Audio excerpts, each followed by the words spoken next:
A warm welcome to the respectful Honorable Chief Minister of the State Telangana, Revanth Reddy Garu. Hearty welcome to you, sir. Can I request you all to welcome him with a round of applause, please?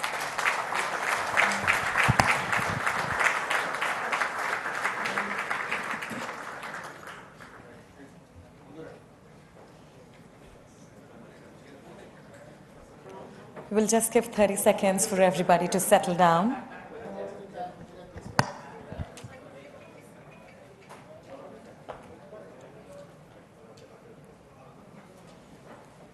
We request everybody to kindly take your seats as we are about to begin the event.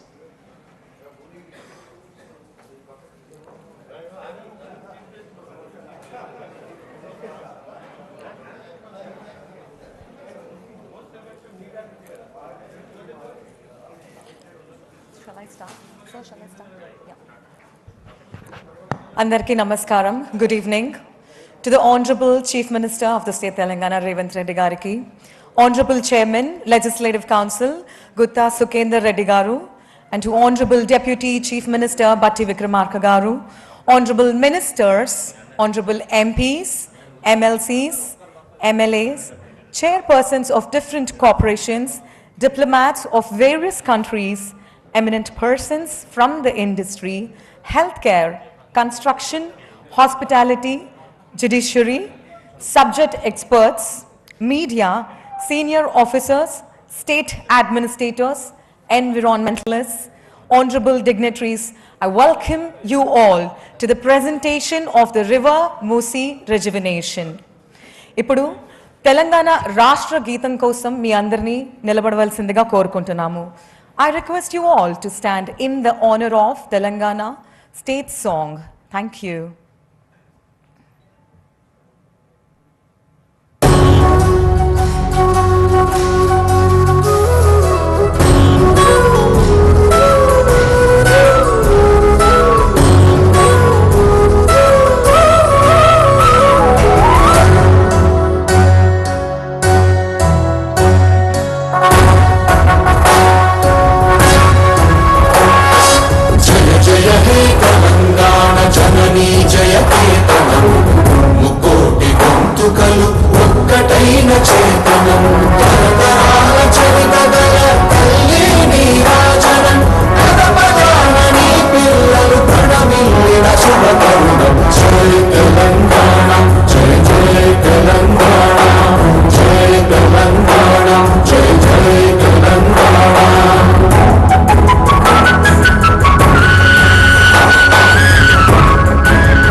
We would also like to welcome the honorable speakers and all the dignitaries here.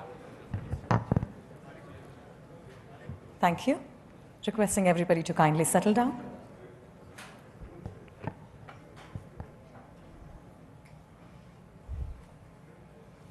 We also have Honorable IT Minister here. Warm welcome to you, sir.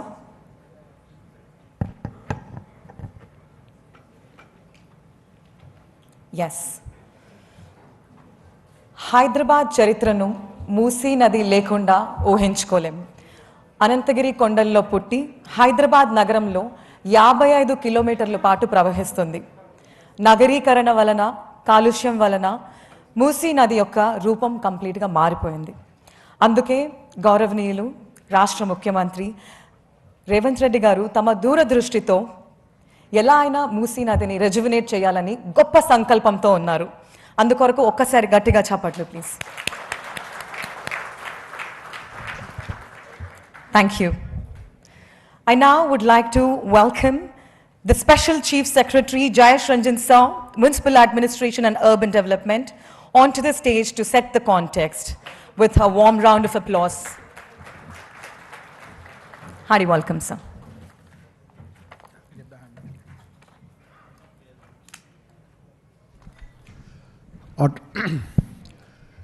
Honorable Chief Minister, sir, Honorable Deputy Chief Minister, Honorable Speaker, sir, Honorable Council Chairman, respected ministers, advisors, members of Parliament, members of Legislative Assembly, Legislative Council, representatives, chairpersons of various corporations, all our invitees, our guests, distinguished members of the diplomatic services, senior industry representatives from various verticals like manufacturing sector, healthcare, property development, entertainment and media, and all the domain experts who are here, all the environmental civil society organizations.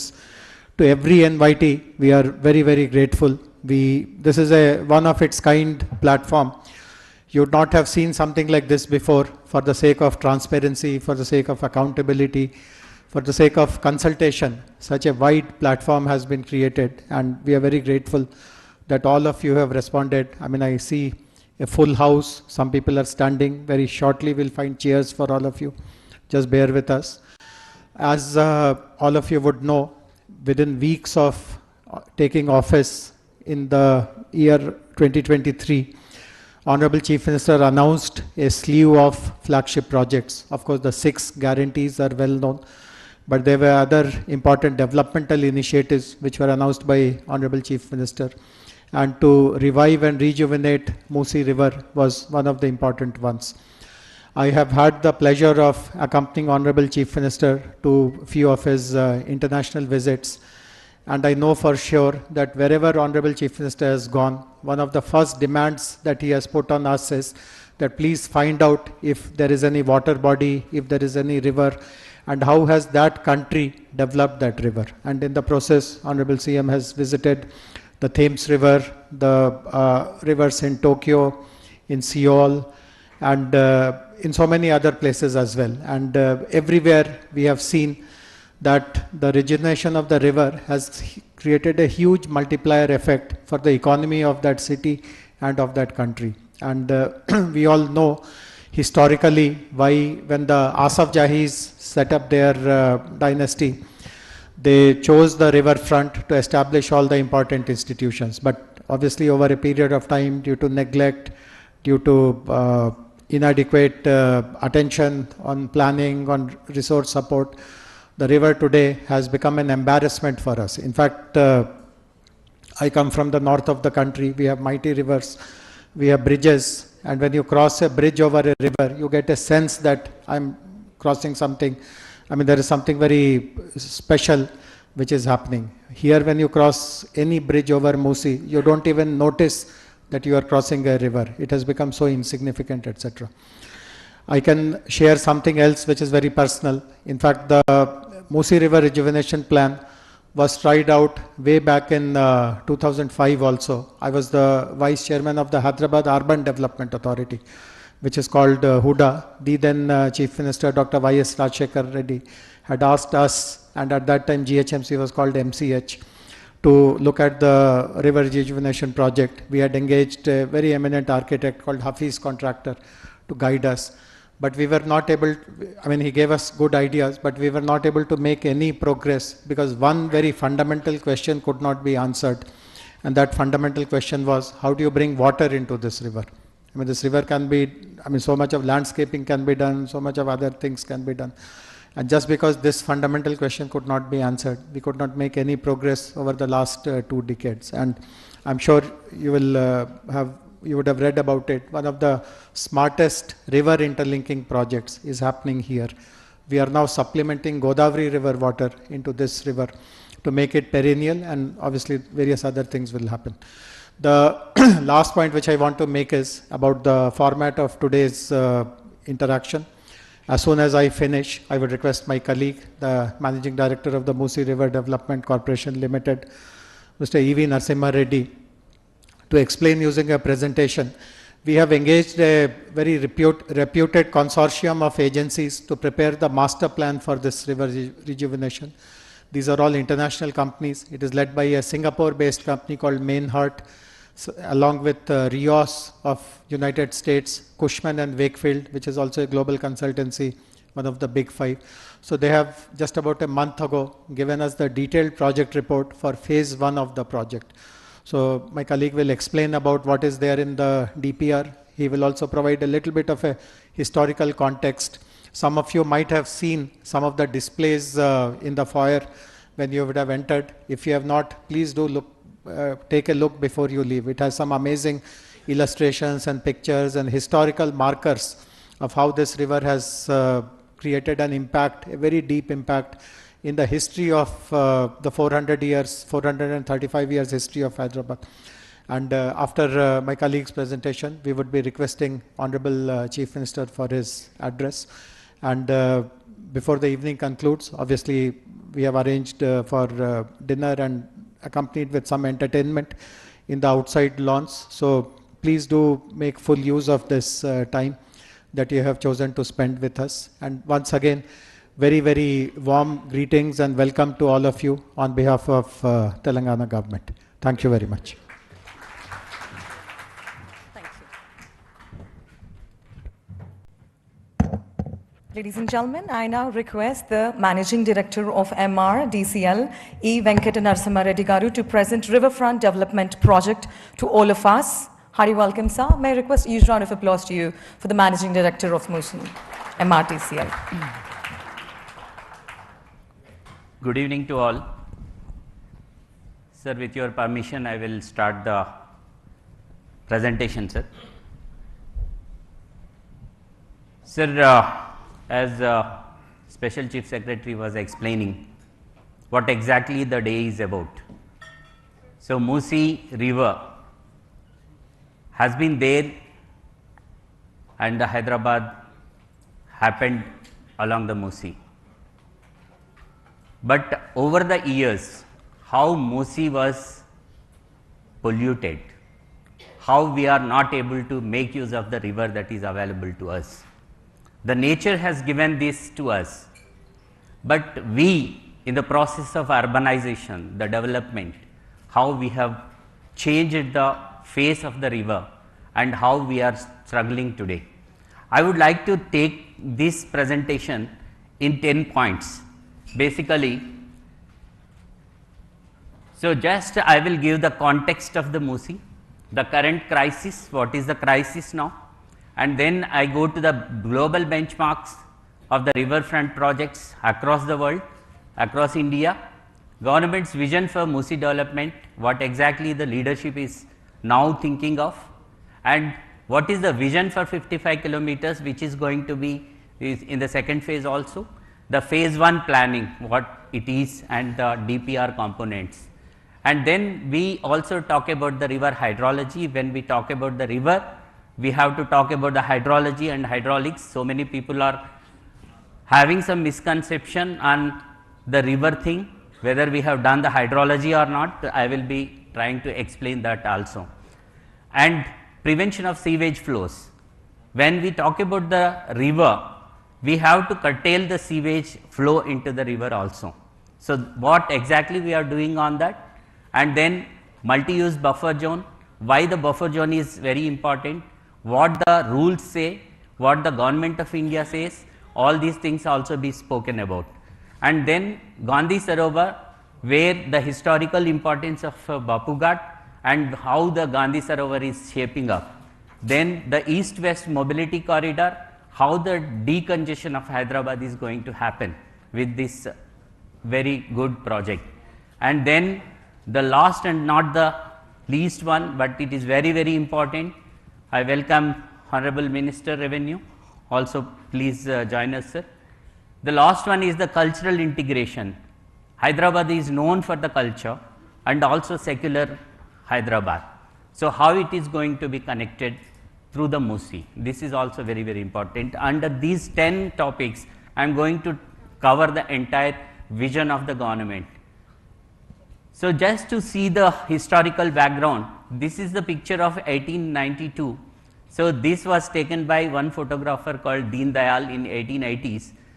Hyderabad was founded in 1591 and it grew along the Musi in the Qutub Shahi dynasty. Then the river provided water for agriculture, trade and daily use. So, this was the river which was giving even the drinking water at that point in time. For 300 plus years, the Musi was the city's ecological balance. This is the backbone of the city, actually where Hyderabad has grown. This is the picture of that time and how it was, and agriculture was happening, everything was happening. Then what is this Musi about? So, Musi River starts from Anantagiri Hills, and there are two rivers actually. When we talk about Musi, we have two rivers, one is Musa, another one Isa. These two come and merge, confluence is at Bapu Ghat, that is called Bapu Ghat now. In between, after 1908 floods, two reservoirs were constructed. Before 1908, there were no reservoirs. 1908 floods have made us to have the two reservoirs. This is basically for the drinking water, not only for the drinking water, but flood control. That was the measure that was taken. Usman Sagar started in 1911 and constructed in 1920. This starts from Anantagiri Hills and it flows up to 55 kilometers and reaches Usman Sagar. And another river called Isa, this starts in Pargi area and this starts and comes 49 kilometers and comes to Himayat Sagar. This was constructed and completed by 1927. So, 1920 and 1927 these two reservoirs were constructed and that was supplying the drinking water for Hyderabad as well.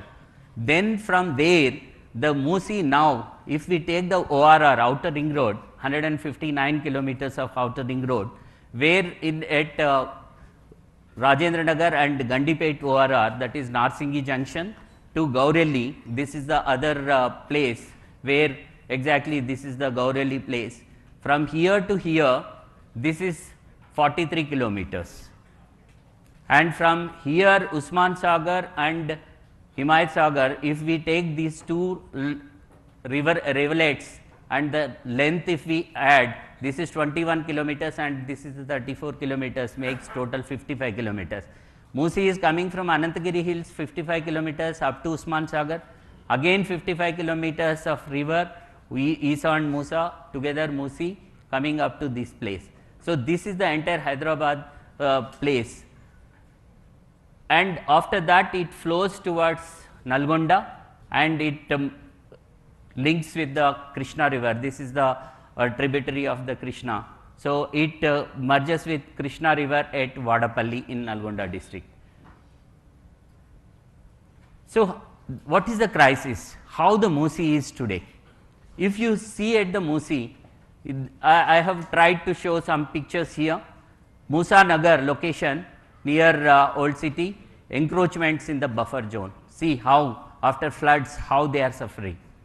And location at Musarambagh bridge, lot of garbage, untreated sewage, everything is coming here.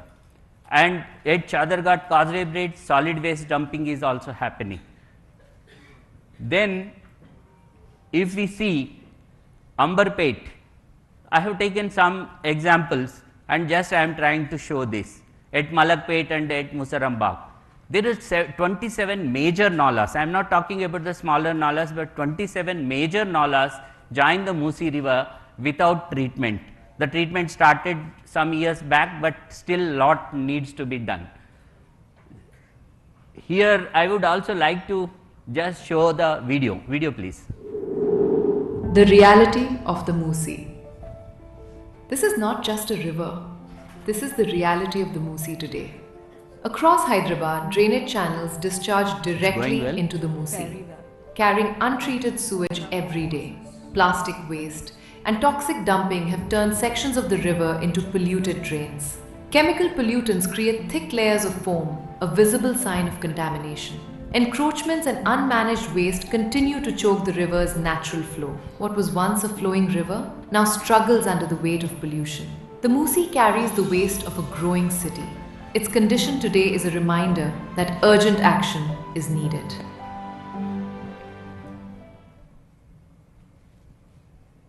This is the urgency where we are today. So, if we also see the historical paper clippings and happenings that are there, in 2020, 50 people died in heavy rains, flash floods in Telangana. So, this is why, what is the reason for this? Because Musi has to take all the nalas into that. Whatever flood that comes, that has to merge into the Musi and it has to flow uninterrupted. But if that is not happening, then the flooding happens. This is called urban flooding. So, in urban flooding, the risks and infrastructure challenges are also there. This is one thing that happened in 2025. This 2 dead, 2 missing in rain related incidents, parts of city waterlogged, complete city waterlogged. And this is 1,000+ families have to be displaced. Heavy rain pounds Hyderabad, and location this is Shankar Nagar in 2020, and this is 2025 news item. Please video please. Hyderabad. Musi River overflowing, houses have been flooded. The person is Hyderabad going. battered by intense rainfall, plunging the city once again into chaos.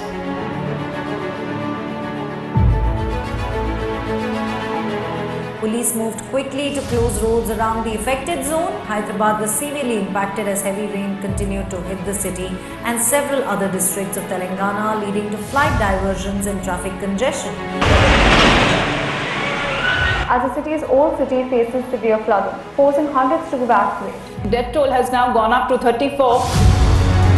The forces have also joined into the rescue operation to safely evacuate.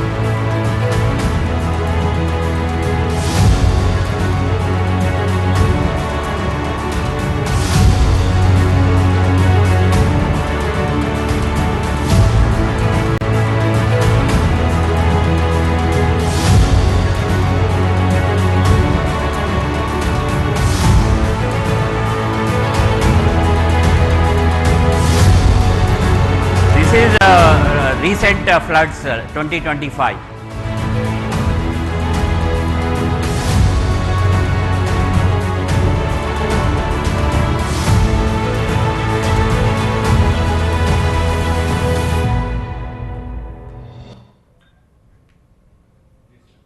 This is how havoc the heavy rains are doing in Hyderabad. So, though we have the river, for taking all this flood into it and just go along the river, and it can pass through to the Krishna river and then go to the sea. But because of various obstructions and other things, it is not happening. So, that is the crisis. Added to this, the climate change that is also there. As we have seen, within 24 hours, we are seeing 25 centimeters of rain, 40 centimeters of rain. See, actually all the systems were prepared only for 2 to 10 centimeters max. Even if 10 centimeter happens, the entire city gets into waterlogging, not only here, across the world, across other cities as well.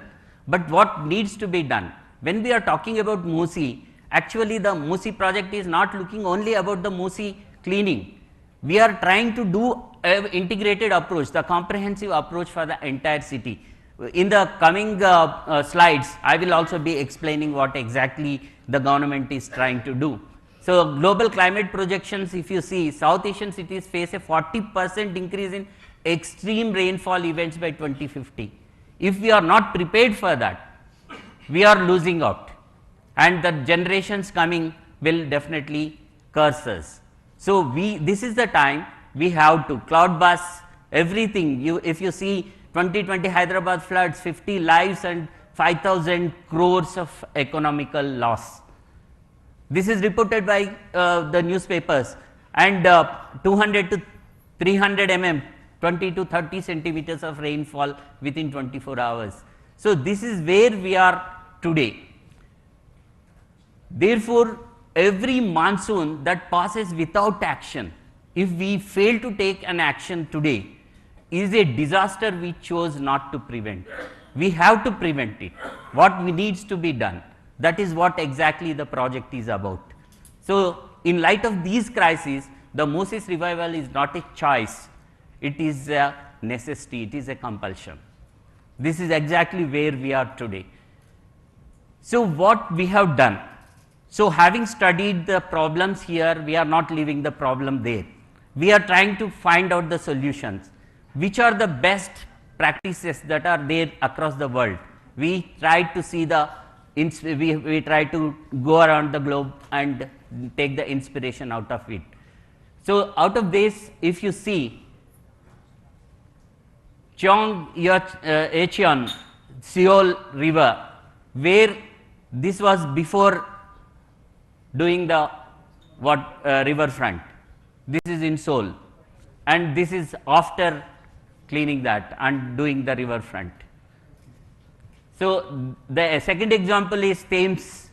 See the old Thames and the new Thames now, how the economy is growing around. Next, this is Sumida River in Tokyo, how it was, how it is today. And this is Singapore riverfront, how it is. Many of us probably have visited several of these places, but we never understood that how the river was, because now we are seeing this. We didn't know what happened in the historical thing. So, all these things are studied now, and Sabarmati riverfront even in India. Sabarmati, if you see the riverfront now in Gujarat, and this is Seine River, Paris. Several of us visited Seine and how it is today. Please play the video.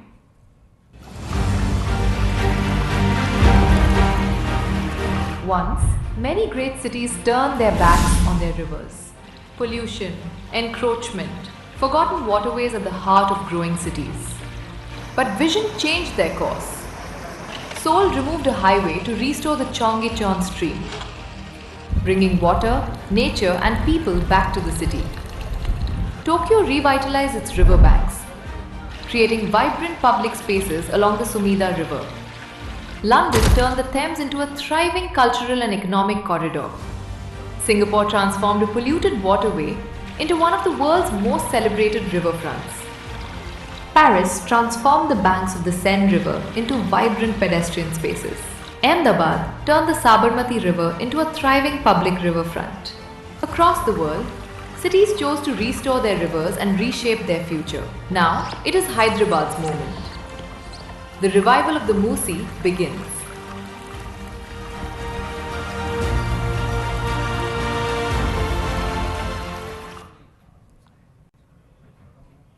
So, I spoke about the crisis, and we have also seen several places across the globe and what are the practices that they have taken up and how the rivers are now shaped up.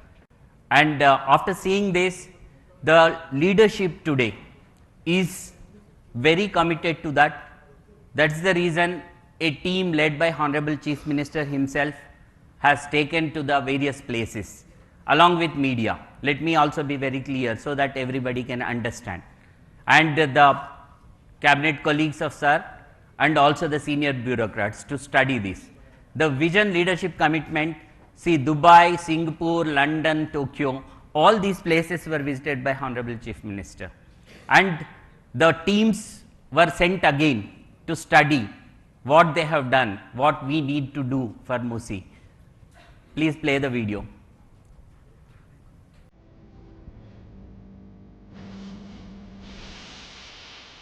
Here we are trying to show the riverfront and also Honorable Chief Minister's visit there.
So, these are all not the AI created, these are actuals, and Honorable Chief Minister visited that.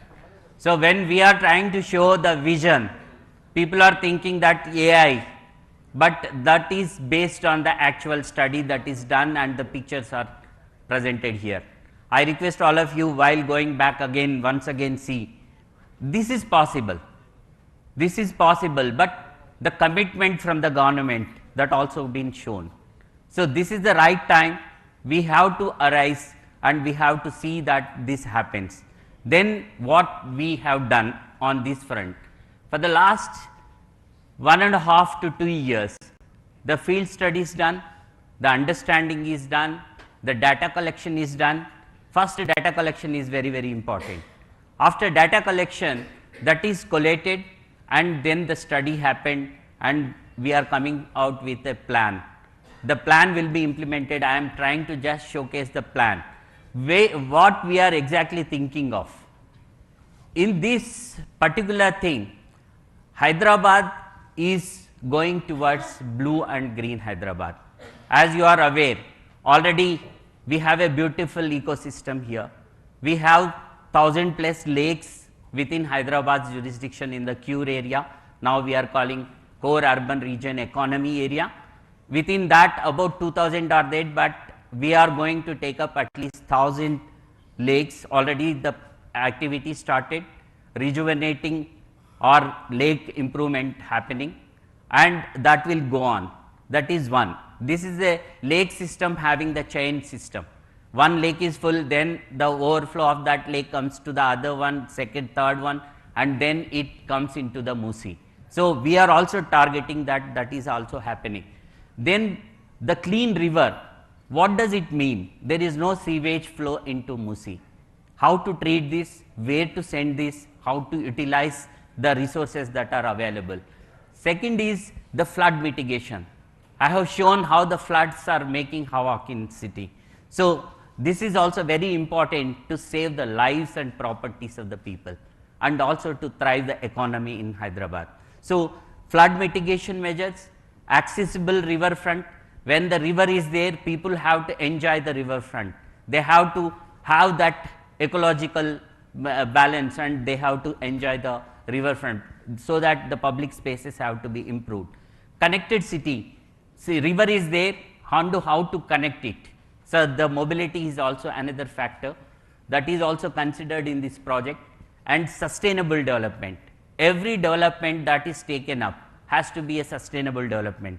These days we are talking global SDGs, with this river at least we are attempting to have 6 sustainable development goals achieved into this. This is what exactly, and we have very rich heritage. Probably some of you might have seen what we tried to show from Vishnu Kundins now to the present day, how the history has shaped up and how the history has given invaluable heritage to Hyderabad. We have to restore it and protect it. And the most important thing is, with all these things, now you have seen all the videos of Tokyo, Singapore and London, every city, the economy is thriving next to the river. Night economy is there. So, why not we have, so that the people can also work in the nights, blue collar jobs will come and they will earn very good amount to live, livelihoods improvement. Then we have also done some analysis and compared with other rivers. So, in the Seoul, the Chong Yecheon river is developed only 5.8 kilometers. What we have seen is only 5.8 kilometers, and Sabarmati riverfront in phase 1 they have done 11.5 kilometers, in phase 2 now they are doing 13 kilometers. Sumida river Tokyo 23.5 kilometers, Seine river in Paris 29 kilometers, Thames London 39 kilometers, Musi phase 1 itself we are taking up 21 kilometers. So, comparables, we are trying to compare with the world global best practices, and Musi full vision will be 55 kilometers, the balance will be taken up in phase 2.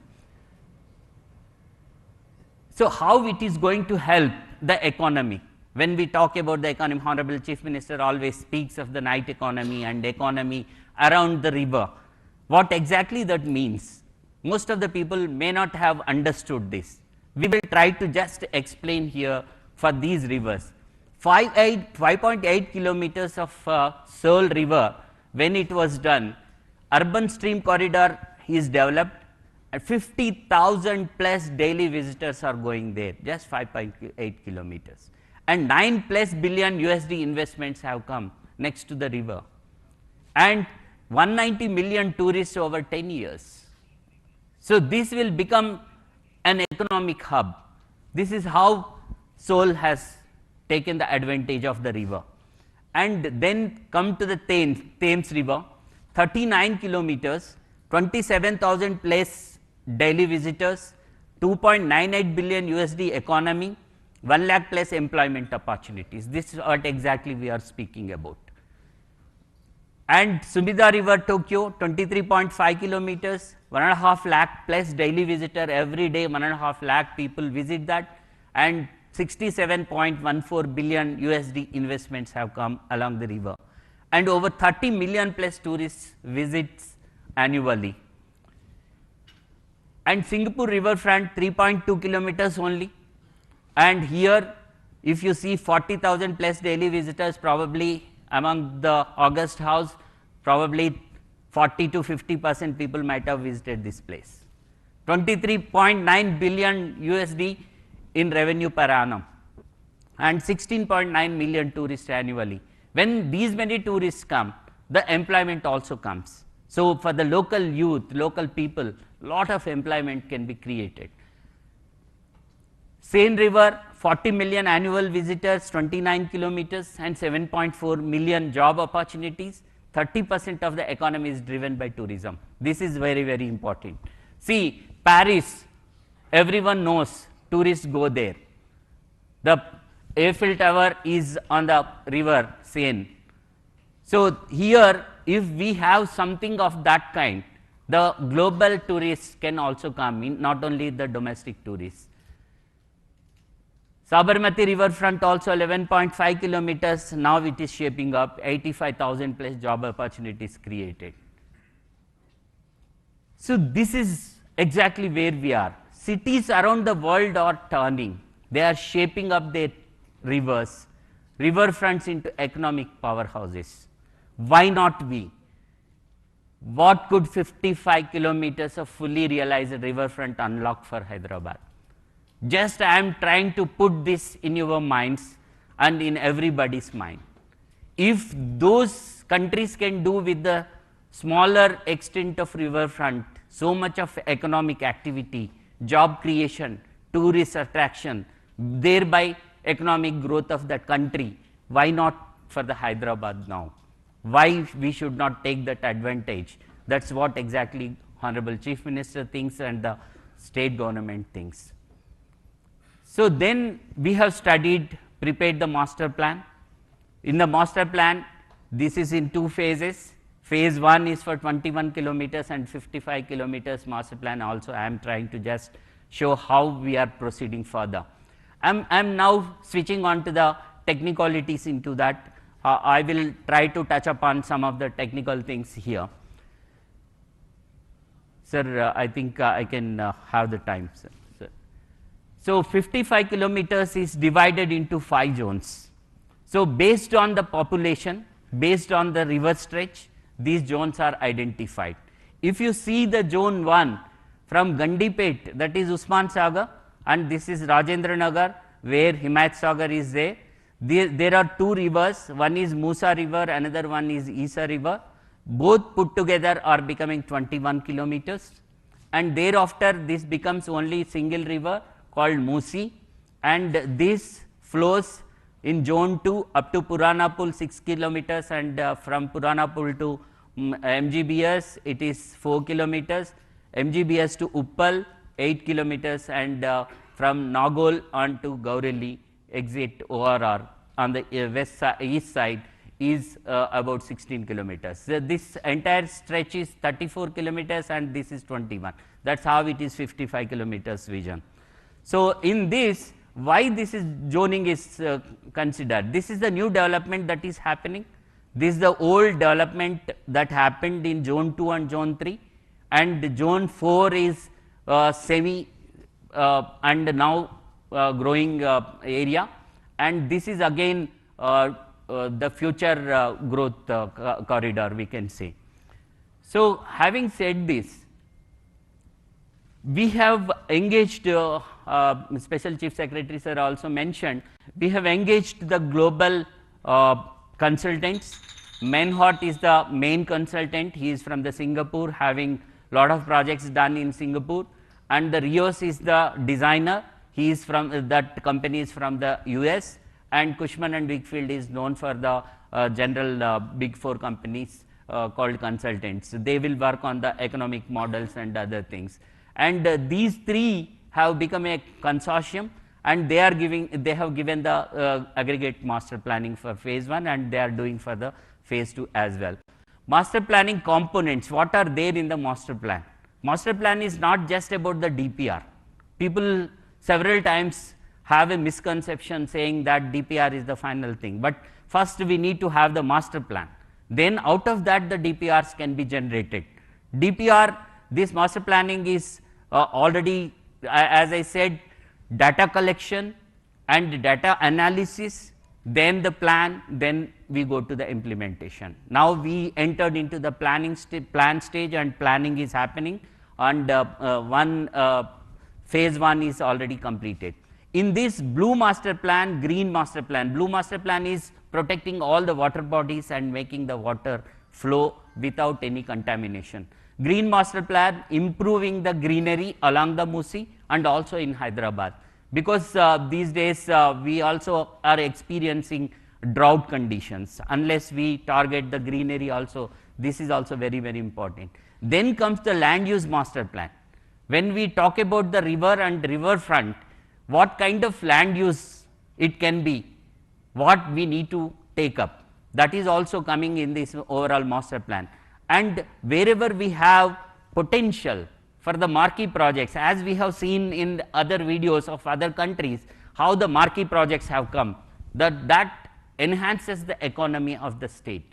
And infrastructure master plan, when we talk about the roads, the connectivity, the bridges, etc., that come under this infrastructure, and the financial master projects. So, some of the important projects, how they are going to have the leverage of the Musi and how the economy goes.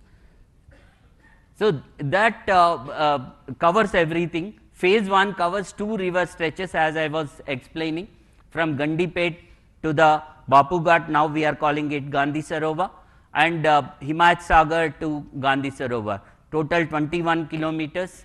This, what exactly are the components now we are looking at when we are talking about the Musi? As I was explaining, just not cleaning the river, just not making some pathways and showing that river cleaning happened, riverfront happened, it is not like that. So, river cleaning, accumulated silt and debris removal has to happen, and that too it has to happen very technically and scientifically. For this and riverbed profiling, we have to do the riverbed profiling and flood mitigation, this is most important, and slope stabilization. Unless we have the embankments properly, we cannot curtail the floods, we have to do that. And roads along the river bank, this is about the connectivity east-west corridor. Trunk sewer mains, this is also very important, this is exactly what I was talking about. Unless we treat entire sewage across city and not allowing it directly enter into the Musi without treatment, again the Musi cleaning is not happening.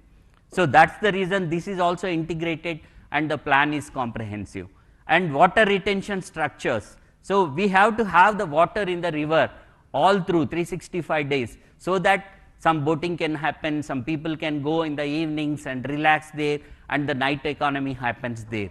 Unless we have the water throughout, we cannot improve the tourism, economy and other things. That is the reason here I will come in the next slides, the river Godavari river linkage, how it is happening.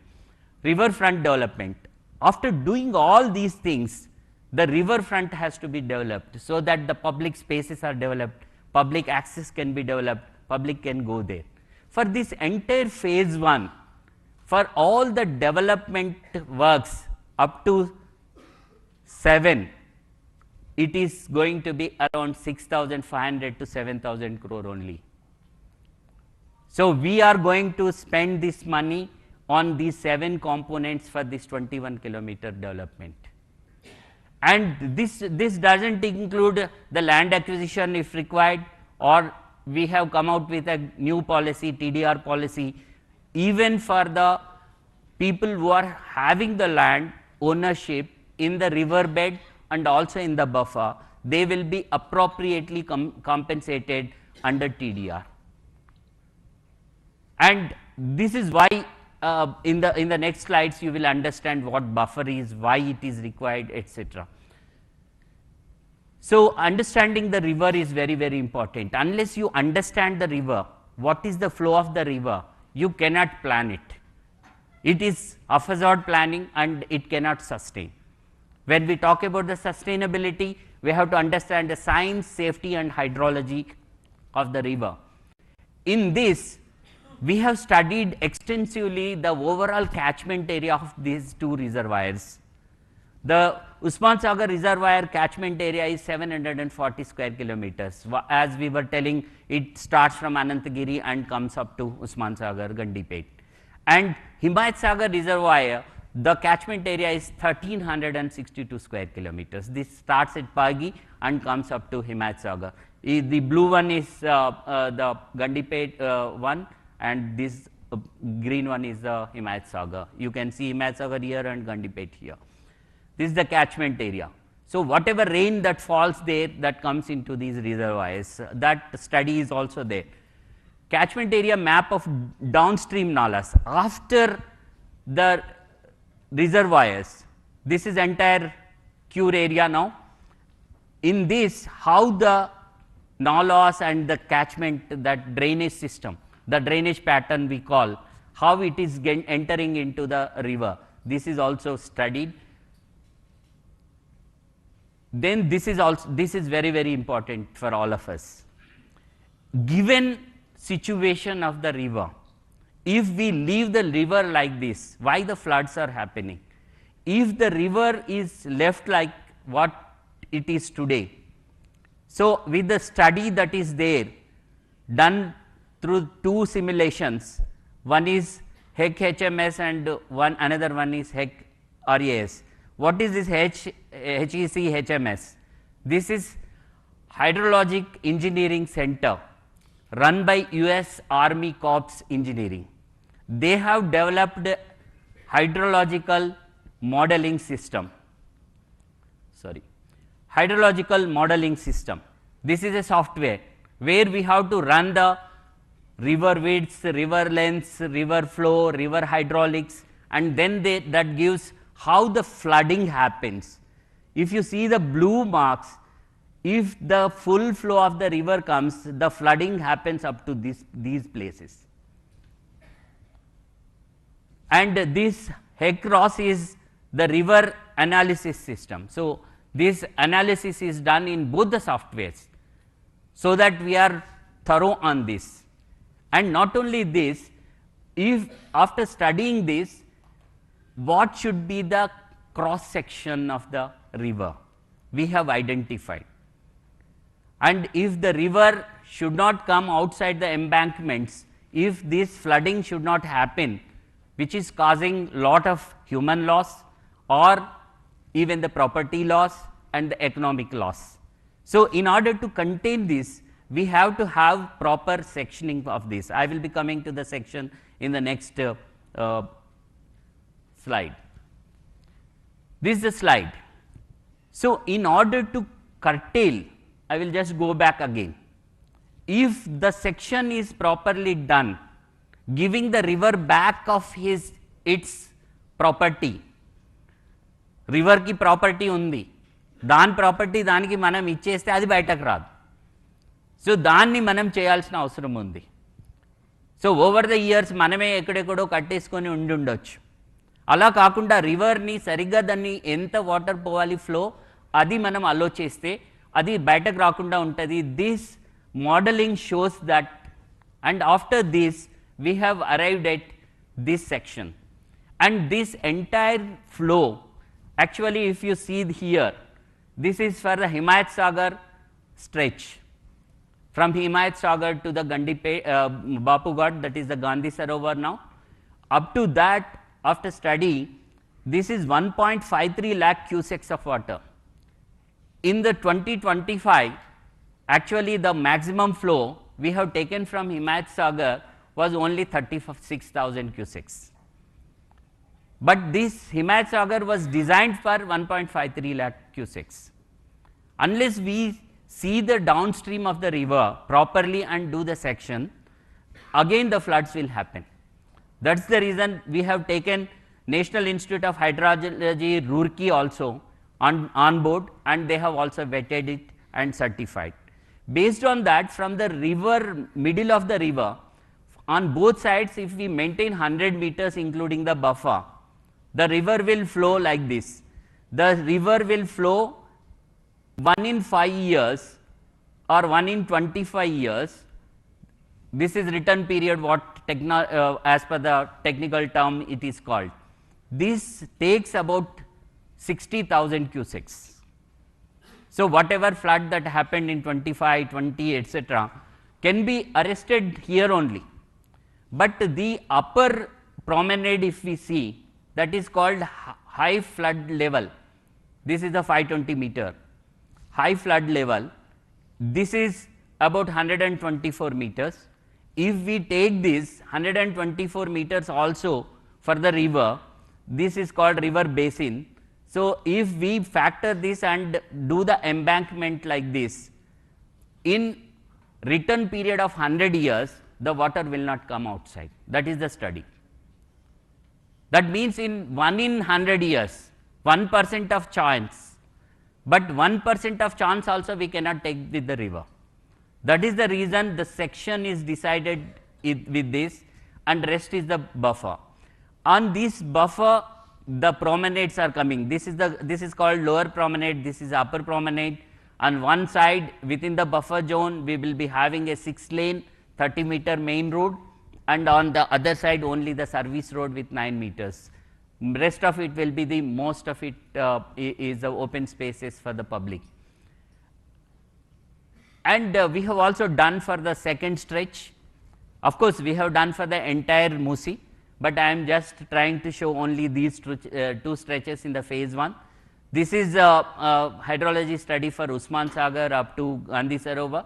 Here also you can see how the flood plain is, and after section how it will be. The section of this area is, the bottom width is 60 meters and the full flood level is 104 meters, this one, and rest of it is same from middle we will be taking 100 meters both sides. So, complete within 200 meters, 1 in 100-year flood 26,300, but it can take easily 60,000 cusecs. Even if the cloud bursts are happening, climate change causes are there, then also this will take the entire flow only in the river. It will not spill over into the floodplain, not causing any damage to the. So, this is how the section will be. So, we will be having a toe wall constructed, and slopes will be created so that the speed of the river cannot be obstructed. The river will flow. This is the lower promenade and this is the upper promenade. On the upper promenade, see, if you see here, this is the lower promenade, and the upper promenade, this slant, we will go for the greenery or different combinations.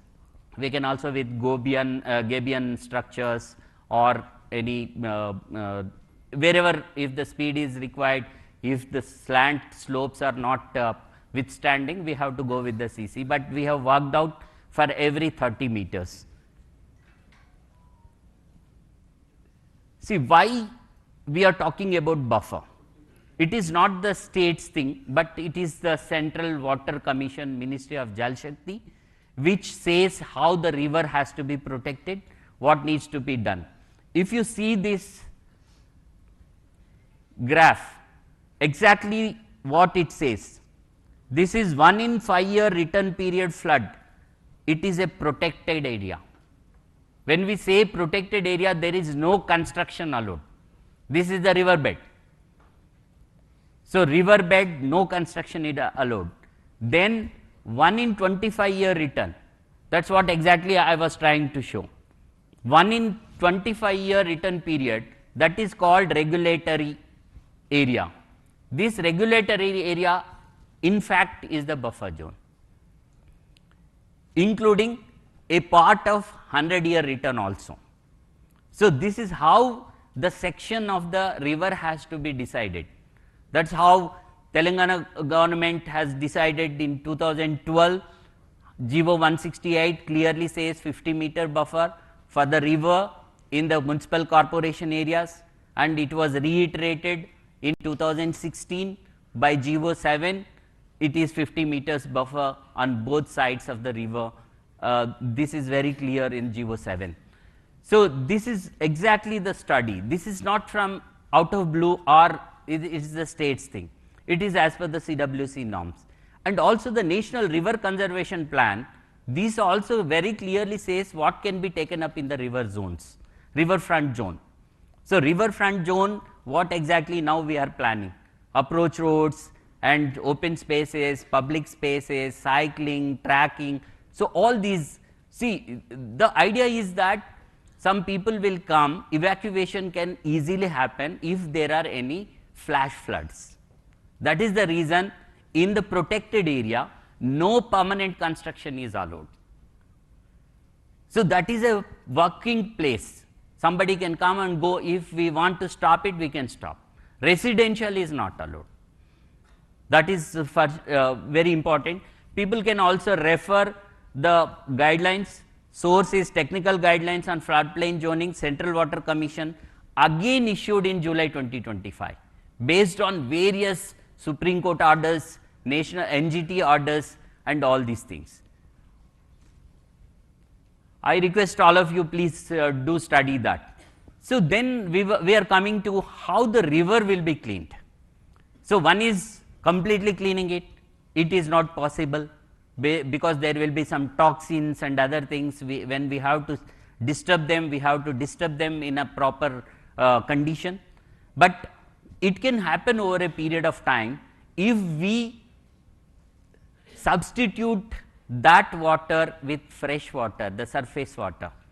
For this, already a project is already taken up by the government. If you can see, this is the Godavari linkage that is coming all along the ORR and coming to Usman Sagar and then Himayat Sagar. Total 20 TMC of water is allotted and already work started under Hyderabad Metro Water Supply and Sewerage Board. And out of this, exclusively 2.5 TMC water is allocated for Musi Rejuvenation. This is exactly what I was trying to tell. So in the river, all through 365 days, there will be water, that is the fresh water that comes from the river Godavari. So this is the river linking project, special CS was also mentioning. So this is one, getting the fresh water there. Then what is the second thing? Second thing is we have to treat the sewage in the entire city. Sewage treatment and trunk sewer mains. After treating or before treating, we should not allow the sewage to pass into the river. So what exactly now it is happening on the sewage front? This is another very important thing. So if you see, there are STPs already existing. Here a representative photo already functional, this one Ambapet. 772 MLD existing STPs 25 are there and 1106 MLD already commissioned and works are going on in good pace 27. 972 MLD ongoing STPs under Amrut scheme 39 are under progress. So these many STPs are happening and this is the existing one. These are the new ones, already construction is going on. In the phase 1, the Narsingi already started, the STP work is started. What remains to be done? What remains to be done is taking the nalas into consideration along the Musi. We have to have the diversion drains and these are bigger ones, red ones are the existing STPs. If we are not doing another big STP, we have to divert it here and bring it here likewise. And this is the part of the project where we were talking about phase 1, the sewage treatment, the trunk mains are all happening here. So this is the picture that is showing how the trunk mains are coming, how the sewage will be diverted to the STP. Here is one STP, here is one STP, another one and another one. There are 4 STPs nearby. This is treated and coming and joining in the river, but even after that we have to have other side because this is treated and it is merging. For other side it will come and go to Attapur. For the first time in the Hyderabad, we are coming out with one underground STP as well.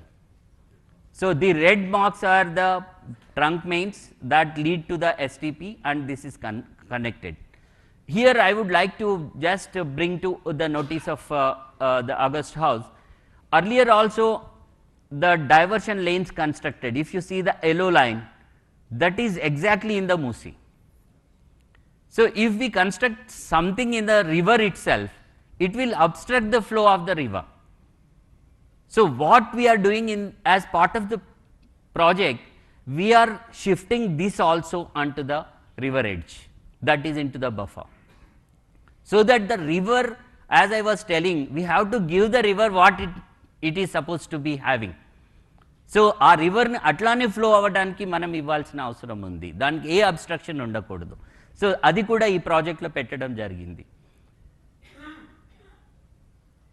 Then another very big decision taken by Honorable Chief Minister and the Cabinet Government is that, okay, now we are planning to have the STPs fully functional and diverting all the sewage into the STPs and treating it.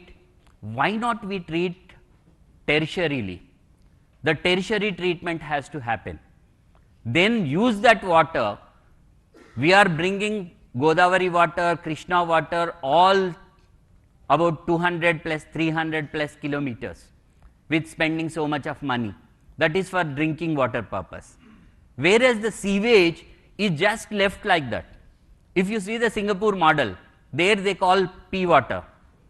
That is a treated sewage water that is utilized for various purposes. Why not we use? That is exactly the project is talking about. This is also factored now. After treating this sewage water, tertiary treatment will be done. This water will be supplied to the industry and particularly the data centers that are coming up. Already Metro Water Supply and Sewerage Board is working with TGIC, where the industrial areas are coming up. For example, Future City and also the Chandan Valley industrial area. A pipeline will be laid. Before that, at every treatment plant, we will be having a storage reservoir. Therefrom, it will be pumped to the respective industrial areas. Not only that, we will also be requesting all the developers here, sitting here, in the construction invariably we have to use this treated water. And also all the greenery that is coming up in Hyderabad, around ORR, we are also having contemplated already ring bund along the ORR, along the drinking water line. Next to that, new water pipeline will come. This will have storage tanks wherever necessary. There from the tanker supply can happen.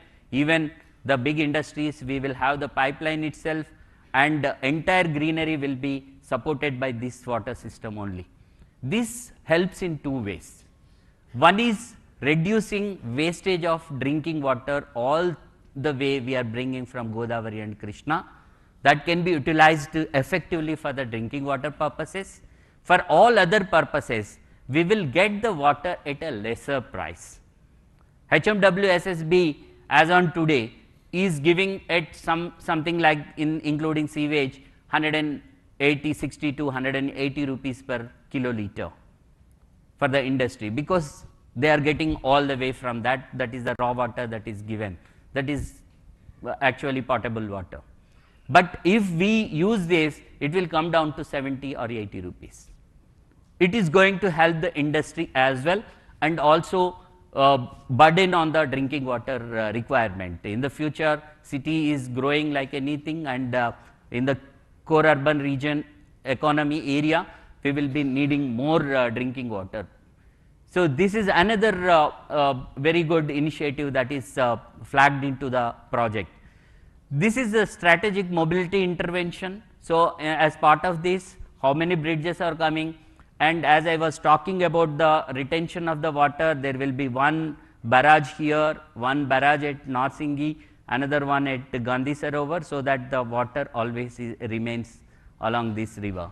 And this can enhance the tourism, enhance economy, enhance activity, and also the everything in this particular area. Total 14 number of bridges, out of which about 9 are new proposals, 5 are old upgradation. As you are aware, some of them are low-lying causeways which needs to be uplifted. That is also being taken up under this. This is entire costing, as I was showing, this is within the 6,500 to 7,000 crore. So this is riverfront and public recreation spaces. So as I was talking about how the buffer zone will be used, restoring Musi and reconnecting the people. Musi has to be connected to the people. They are the important stakeholders into the entire project. See some of the renderings, continuous public promenades, roads and cycle tracks for improved mobility, recreation spaces. So this is exactly as per the section I was talking, the river section, whatever pictorial proposal is shown now, the images shown now are to the scale actually, as per that only this planning has happened. These are the public amenities. Please play the video.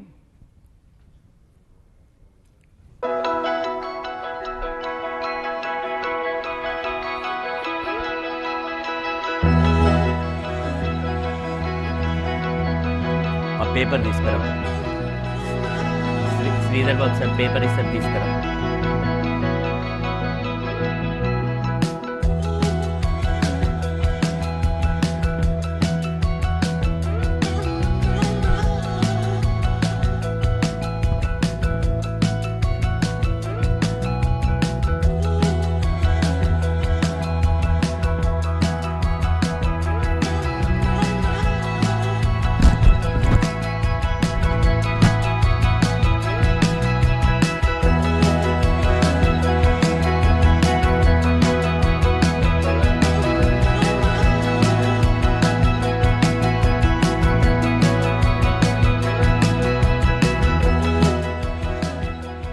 ఇక్కడ greenery కూడా చూస్తే మనము నేచర్కి దగ్గరగా ఉండేట్టుగా ఎక్కువగా plan చేస్తున్నాం.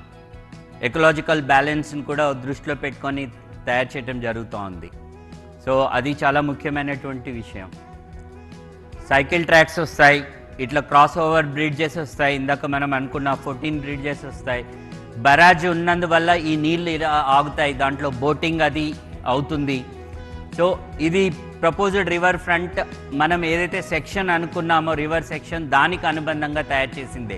So road మనం అనుకుంటున్నాం 6 lane road next to the river. This is going to be the east west corridor. మనకి నార్సింగి నుంచి గౌరెల్లి వరకు, అంటే అటు విజయవాడకు వెళ్ళాల్సిన వాళ్ళు హైవేకి, ఇటు బొంబాయి వెళ్ళాల్సిన హైవేకి ఈజీగా కనెక్ట్ అవుతుంది. అదేవిధంగా బీజాపూర్ హైవేకి కనెక్ట్ అవుతుంది. So this is how we have envisioned with the technical study. The study happened for 1.5 years. We have gone around and seen every place, and Honorable Chief Minister himself seen, and he has given lot of inputs into that, and this is exactly the master planning happened. Now the DPR is also ready for the phase 1, and we will be immediately starting. As I was talking about the Gandhi Sarovar, what is the relevance of the Gandhi Sarovar? చాలా మంది అడుగుతారు, ఈ గాంధీ సరోవర్ ఇక్కడనే ఎందుకు ఉండాలి, ఇలానే ఎందుకు ఉండాలి, ఇలాంటి ప్రశ్నలు చాలామందికి ఉన్నాయి. చాలామందికి హిస్టారికల్ బ్యాక్గ్రౌండ్ తెలిసి ఉండకపోవచ్చు, కాబట్టి ఒకసారి అది కూడా మనం తెలుసుకోవాలి. మహాత్మా గాంధీ 1948లో ఎప్పుడైతే ఇతన్ని కాల్చి చంపబడినారో, మహాత్మా గాంధీ గారి యొక్క యాషెస్ 1948లో సుమారుగా 12 నదులకు పంపించారు. 12 నదులే కాకుండా కన్యాకుమారిలో 2 సముద్రాలు కలిసే చోటికి కూడా పంపించారు, అక్కడ కలిపారు. ఇక్కడ మూసా అండ్ ఈసా 2 రివర్స్ కలుస్తున్నాయి కాబట్టి ఇది కూడా ఒక సంగమం, అంటే సంగమాలని టార్గెట్ చేయటం జరిగింది. ఇక్కడ ఒక సంగమం ఉంది అనే ఉద్దేశంతో ఇక్కడికి వచ్చి వారి యొక్క యాషెస్ కూడా కలిపారు. అందుకనే అప్పుడున్నటువంటి ప్రభుత్వం అప్పుడే గవర్నమెంట్ ల్యాండ్ దీనికి ఇచ్చి సుమారుగా 66 ఎకరాల భూమిని ఇచ్చి ఇక్కడ బాపు ఘాట్ అనేది పెట్టడం జరిగింది. బాపు ఘాట్ ఇక్కడ మీరు బొమ్మ చూస్తే గాంధీ గారు ఉన్నారు. మనం 30th జనవరి ప్రతి సంవత్సరం కూడా ఇక్కడికి వెళ్ళి వారికి మన నివాళులు అర్పిస్తూ ఉంటాం. ఇక్కడ ఇది మ్యూజియం కూడా ఉంది. కానీ దీన్ని ఇలానే వదిలేస్తే గాంధీయిజంని ఎలా మనం ప్రమోట్ చేస్తాం? మనకు ఆల్రెడీ హిస్టారికల్గా ఈ ప్లేస్ ఉంది, ఇక్కడ Musa river and Esa river వచ్చి ఇక్కడ కలుస్తూ ఉన్నాయి.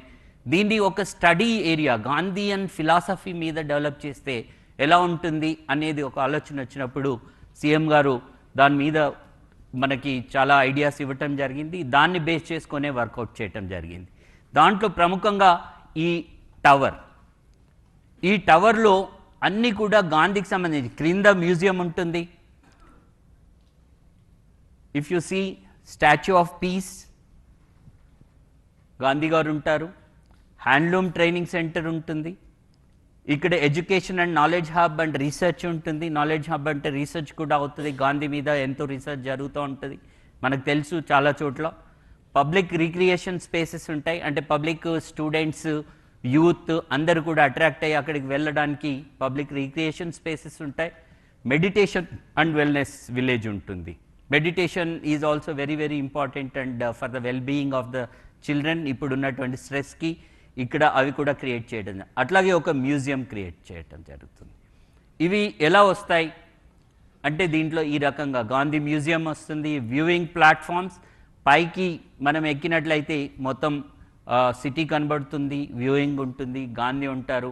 ఈ పైన వెళ్ళిన చోట ఇక్కడ నుంచి మనం గాంధీ గారితో ఫొటోస్ కూడా తీసుకునే అవకాశం ఉంటుంది. కల్చరల్ అండ్ ఎగ్జిబిషన్ స్పేసెస్ కూడా ఉంటాయి. ఎవరైనా కల్చరల్ అండ్ ఎగ్జిబిషన్స్ అందులో చేయాలంటే గాంధీకి సంబంధించి arts, performance arts etcetera. And research centre. ఇదే కాకుండా బేసిక్గా ఇప్పుడు మనకు లిటరరీ ఫెస్టివల్స్ అవుతూ ఉంటాయి, బుక్ ఎగ్జిబిషన్స్ అవుతూ ఉంటాయి. అవి ఎక్కడెక్కడో అవుతూ ఉంటాయి, ఎక్కడో ఓపెన్ స్పేస్లో పెద్ద గుడారం లాంటిది వేసేసి మనం చూపిస్తూ ఉంటాం. ఇక్కడ ఆ స్పేసెస్ క్రియేట్ అయితే ఇది ఒక హ్యాపెనింగ్ ప్లేస్ అవుతుంది. So that is the whole idea. ఇది సుమారుగా 200 ఎకరాలలో ఈ గాంధీ సరోవర్ డెవలప్మెంట్ జరుగుతూ ఉంది.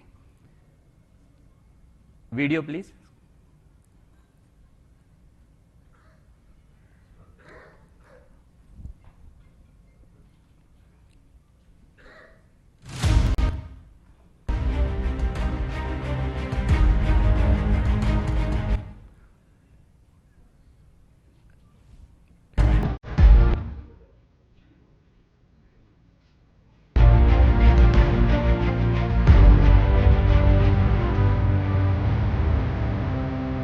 సౌండ్ తగ్గి. ఇక్కడ చూసినట్లయితే మూసా ఈసా రివర్ వస్తుంది. ఈ రోడ్లు ఏవైతే ఉన్నాయో ఈస్ట్ వెస్ట్ కారిడార్, సారీ,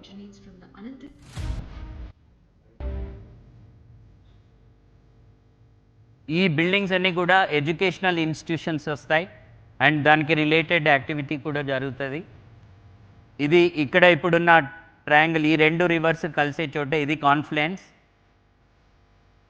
ఇది east west corridor elevated road వస్తుంది, నార్సింగి నుంచి వచ్చి ఇది గౌరెల్లి వైపు వెళ్తుంది.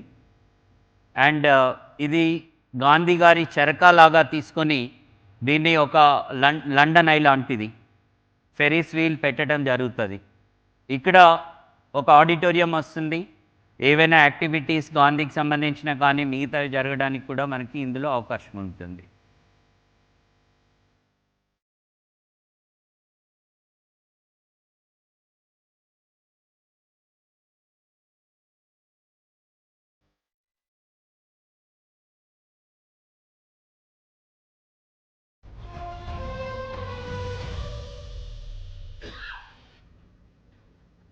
ఇది సుమారుగా 100 మీటర్స్ ఉంటుంది.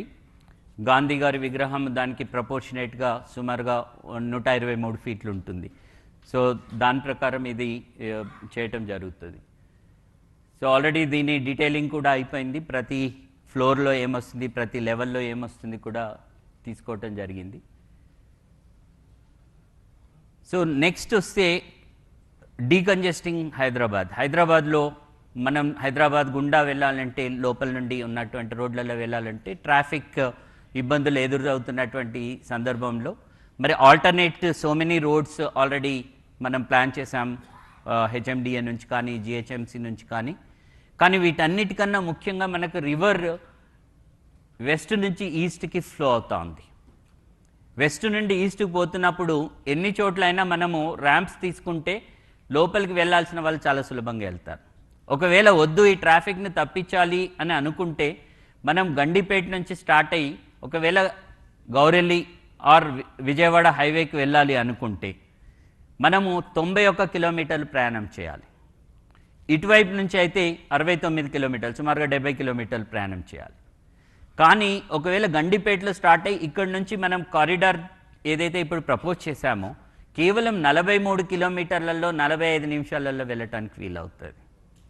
సో ఇది 3 రకాలుగా ఉపయోగపడుతుంది. ఒకటి మన ట్రావెల్ టైం తగ్గిస్తుంది, రెండోది మన వెహికల్ ఏదైతే కన్జంప్షన్ చేస్తుందో డీజిల్ ఆర్ పెట్రోల్ అది చాలా తగ్గిపోతుంది, అంటే ఎకనామికల్గా వైబుల్ అవుతుంది. థర్డ్ది వచ్చేసి మనకు హైదరాబాద్ లోపల ఉన్న రోడ్లలో డీకంజెస్ట్ అవుతుంది, అంటే అక్కడ కూడా ప్రయాణం చేసిన వాళ్ళకి కూడా మనం సదుపాయం ఇచ్చినట్లు అవుతుంది. సో ఎకనామికల్గా this is most important and viable project. So ఈ కారిడార్లో ఇప్పుడు ఫేజ్ 1లో మనం చేస్తున్నటువంటిది ఈ 2 స్ట్రెచ్లు చేస్తూ ఉన్నాం. ఫస్ట్ ఈ స్ట్రెచ్ ఎడ్ గ్రేడ్లో తీసుకుంటున్నాం. ఇక్కడ బుద్వేల్ జంక్షన్ ఒకటి ఇప్పుడు ట్రంపెట్ అవుతుంది. మొన్ననే హానరబుల్ చీఫ్ మినిస్టర్ గారు దానికి ఫౌండేషన్ వేశారు, హెచ్ఎండిఏ నుంచి చేస్తున్నారు. హిమాయత్ సాగర్ దగ్గర ఇక్కడ చేసి ఇక్కడ నుంచి at grade 100 feet wide road, 30 metre wide road వస్తుంది. ఇక్కడ నుంచి నార్సింగి దగ్గర నుంచి కూడా 100 మీటర్. ఇది నార్సింగి దగ్గర నుంచే కాదు, దానికన్నా ముందు గండిపేట వరకు వస్తుంది. ఈ గండిపేట నుంచి అది ఇటువైపు ఈ హైవే ఏదైతే మనకు కనబడుతూ ఉందో ఈ highway goes to Vikarabad and also Bijapur. So ఈ హైవేకి కూడా ఇది కలుస్తుంది, అది కూడా ఇప్పుడు వైడనింగ్ అవుతుంది, ఇక్కడ కలుస్తుంది.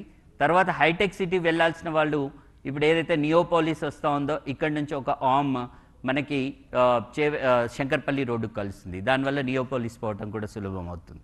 సో కంప్లీట్గా డీకంజెషన్ అండ్ కనెక్టివిటీ దీంట్లో తీసుకున్నటువంటి other aspect.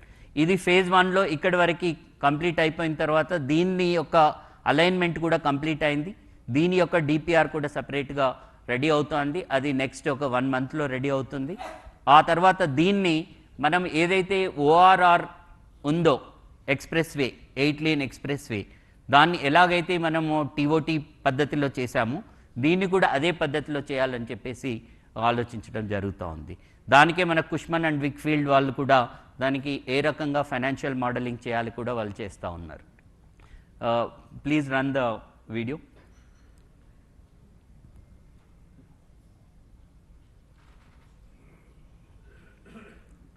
Just it is a representative video.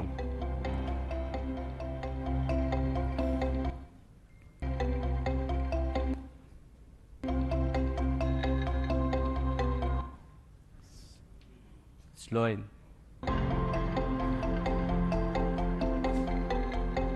This is again 6-lane road, expressway.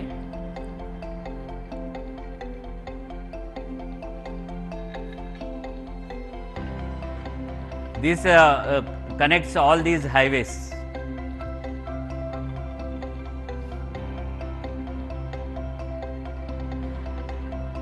The black one is the at grade and red one is the elevated corridor.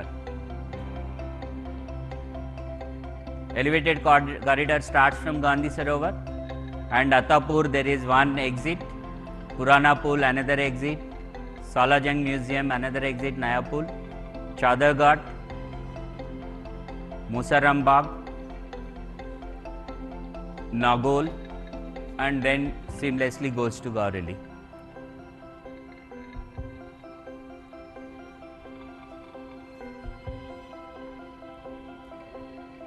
This is the left pavement road and this is the right pavement road. This is the Musi cross section.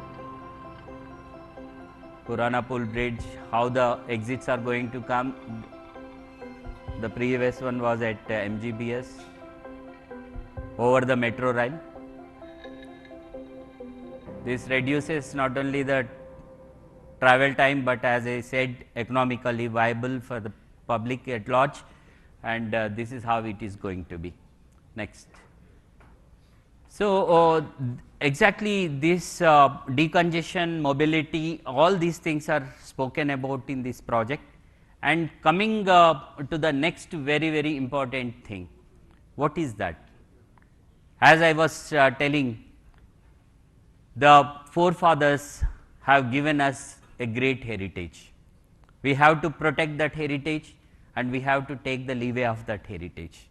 So heritage tourism, most of us visited Italy, France or any other European country. Whenever we go around the monuments, we go around the heritage structures and we say wow. But when we have the same thing in Hyderabad, why not we improve it? Why not we attract the global people here? Look at that. So these are some of the heritage structures that are there. మన దగ్గర ఉన్నటువంటి చాలా అమూల్యమైనటువంటి heritage, ఎప్పుడో Qutub Shahi time నుంచి కట్టినటువంటివి. Qutub Shahi Tomes ఉన్నాయి, మనకి తారామతి బారాదరి ఉంది, మనకి పురాణాపూల్ దగ్గర గవర్నమెంట్ సిటీ కాలేజ్, ఇది బ్రిటిష్ రెసిడెన్సీ అంటారు, ఆల్రెడీ దీన్ని ఇంప్రూవ్ చేయడం జరిగింది. హైకోర్టు ఉంది, మనకి ఉస్మానియా జనరల్ హాస్పిటల్ ఉంది, మక్కా మస్జిద్ ఉంది, చార్మినార్ ఉంది. మనము పురాణాపూల్ దగ్గర దిగితే 2 నిమిషాలలో మక్కా మస్జిద్కి వెళ్ళొచ్చు, చార్మినార్ చూడడానికి వెళ్ళిపోవచ్చు. సో మొబిలిటీతో పాటు వీటిని కూడా ఇంప్రూవ్ చేయటం స్టార్ట్ అయింది. ఆల్రెడీ మనము వరల్డ్ మాన్యుమెంట్స్ ఫండ్ ఇండియాతోని ఒక అగ్రిమెంట్ కూడా చేసుకోవటం జరిగింది. ఆల్రెడీ ఒక 5కి వాళ్ళు స్టడీ చేసి మనకి ఇవ్వడం జరుగుతుంది. మిగతావి కూడా ఈ మధ్యనే thanks to the industry leaders, they have come forward, they have done a meeting and they said they will also adapt. We are going with a policy called Adapt a Monument. That policy, I request each one of you please study. That will be available online with the tourism department and also QQSUD, Kuli Qutub Shah Urban Development Authority. So not only these, but wherever we have any of the heritage structure, that will be definitely be taken up for development. So not only this, but what else can be done? We can also, Hyderabad is known for the secular city. So just we have identified some of the important relevance along the Musi. Musi పక్కన ఉన్నటువంటి పురాతనమైనటువంటి ఒక కట్టడం కూడా చూడడం జరిగింది. ఇది మంచిరేవులలో ఒక టెంపుల్ ఉంటుంది, వీరభద్రస్వామి టెంపుల్ అని. ఇది సుమారుగా 800 సంవత్సరాల చరిత్ర కలిగిన టెంపుల్. ఈ టెంపుల్ని కూడా ఇంప్రూవ్ చేయాలి, మూసి పక్కనే ఉంటుంది. సో దీన్ని కూడా ఒక సెక్యులర్ ప్లేస్ లాగా అందరికీ, అంటే టెంపుల్ డెవలప్ చేయటం. మనకు మక్కా మస్జిద్ ఉంది, అక్కడ మళ్ళీ మనకు రివర్ ఫ్రంట్ డెవలప్మెంట్లో భాగంగా ఒక మాస్క్ కూడా మస్జిద్ తీసుకురావటం. తర్వాత ఇక్కడ గురుద్వారా, మనకి గౌలిగూడ ఆ ప్రాంతంలో చాలామంది మనకి గురుద్వారా వెళ్ళే వాళ్ళు ఉన్నారు, సిక్స్ ఉన్నారు, కమ్యూనిటీ ఉంది, అది టేకప్ చేయటం. నాగోల్ ఒక చర్చ్. సో సెక్యులర్ కనెక్ట్ కూడా, అంటే Musi is not only a river, but the river that connects the heritage, culture, tourism and also the secular things. So these are the plans already in place. In phase 2 we will also be taking up all these 3. In the phase 1, because this development already started, we are trying to integrate this into the development process. So these will also be simultaneously be taken up. So sir, this also I request Honorable Chief Minister to consider. Let us go with the secular model of the city, sir. So this is how the entire planning happened. The DPR is ready. The DPR, many of the people, master planning is happened, and the DPR, some of the misconceptions are there. The DPR is not there, the DPR is there. This is the first consultation that is happening, and this will also be available online next week. We are doing the final vetting into this, and we will place it for the feedback, suggestions. So this is where exactly we are talking about. Every great river transformation was built on collective will. The collective will is very, very important. Please get into that. And I request all of you to come join us in turning this vision into reality.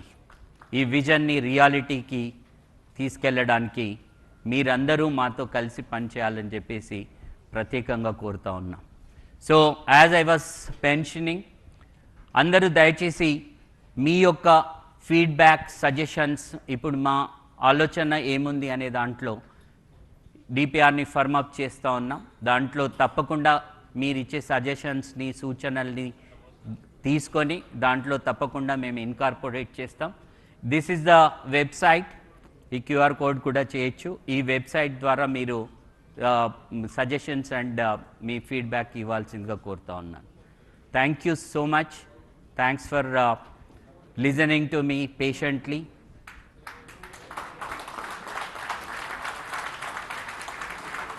and I tried my level best to put forth what exactly this project is about, what exactly the government is thinking of, the collective will, what I was telling. The collective will is already there in the government. I request all of you to join that collective will. Thank you so much.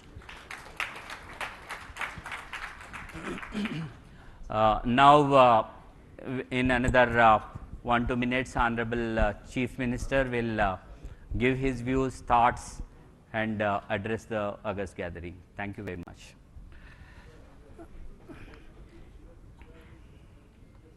Sir, వచ్చిన తర్వాత చెప్పండి.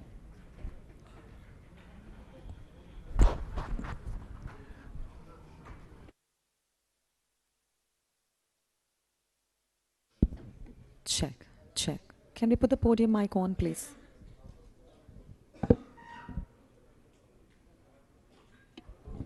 All the lights on.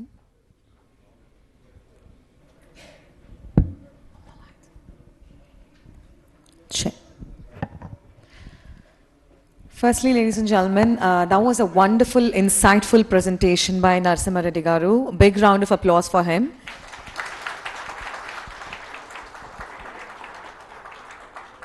Not only did he ensure to cover everything about damage control, cutting edge technology, infrastructure, but he's also ensured to cover a secular model. Sir, thank you very much for the patience and to taking us all through this one. Yes. ఇప్పుడు హైదరాబాద్ నగర చరిత్రకు మరియు తెలంగాణ రాష్ట్ర భవితకు కొత్త దశను దిశను చూపిస్తున్న ఆనరబుల్ గౌరవనీయులు రాష్ట్ర ముఖ్యమంత్రి రేవంత్ రెడ్డి గారిని వేదిక మీదకి ఆహ్వానిస్తున్నాము to address the gathering. Hello sir, hearty welcome to you. Big round of applause please.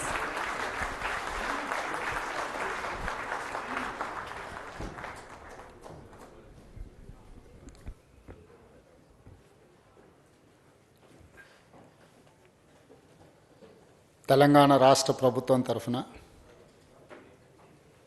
Musi river development corporation ఒక పవర్ పాయింట్ ప్రజెంటేషన్ ద్వారా ఈ ప్రభుత్వం మూసీ నది ప్రక్షాళన కార్యక్రమాన్ని ఏ విధంగా ముందుకు తీసుకువెళ్తుందో సమాజానికి వివరించడానికి ఒక ప్రయత్నం చేసి ఈ ప్రయత్నంలో భాగంగా శాసన మండలి చైర్పర్సన్, శాసనసభ స్పీకర్, సహచార మంత్రివర్గ సభ్యులు, ప్రభుత్వ సలహాదారులు, పార్లమెంట్ సభ్యులు, శాసన మండలి సభ్యులు, శాసనసభ్యులు, ఈ దేశంలో ఉన్న ప్రముఖులను, నిర్మాణ సంస్థల్ని, ఎన్విరాన్మెంట్ ఎక్స్పర్ట్స్ని, క్లైమేట్ చేంజెస్ మీద రీసెర్చ్ స్కాలర్స్ని, అదేవిధంగా దేశం యొక్క ఆర్థిక వ్యవస్థను బలోపేతం చేయడానికి ప్రయత్నం చేస్తున్న ప్రముఖులను అందరినీ ఆహ్వానించి ప్రజల్ని ఆందోళనకు గురి చేసే విధంగా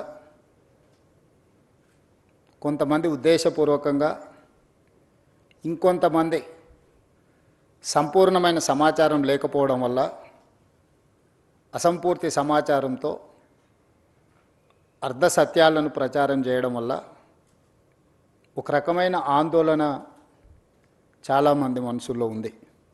అందుకే ముఖ్యమంత్రిగానే కాదు, మున్సిపల్ శాఖ మంత్రిగా ఈ శాఖను నిర్వహించేటప్పుడు ప్రజలు ఒక బాధ్యతతో, ఒక నమ్మకంతో, ఒక విశ్వాసంతో మమ్మల్ని నమ్మి అధికారాన్ని అప్పచెప్పినప్పుడు ఈ అధికారాన్ని కాపలాదారుగా ఉపయోగించడమే తప్ప ఈ అధికారాన్ని ప్రజల మీద ఆధిపత్యం చెలాయించడానికి, వినియోగించడానికి ప్రభుత్వం సిద్ధంగా లేదు అని చెప్పడానికే ఈ ఒక ప్రయత్నం చేయడం జరిగింది.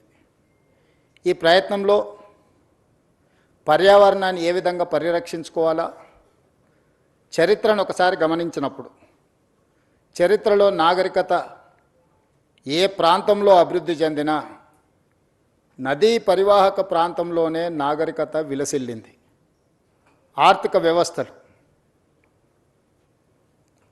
వ్యవస్థ అభివృద్ధి చేయడానికి అది సముద్రపు ప్రాంతం కావచ్చు, నదులు కావచ్చు, నీటి ప్రవాహంతో కూడుకున్న ప్రాంతాలు కావచ్చు, ఈ ప్రాంతాలే అత్యధికంగా అభివృద్ధి చెందడానికి ఈరోజు మన అందరం చూస్తూ ఉన్నాం.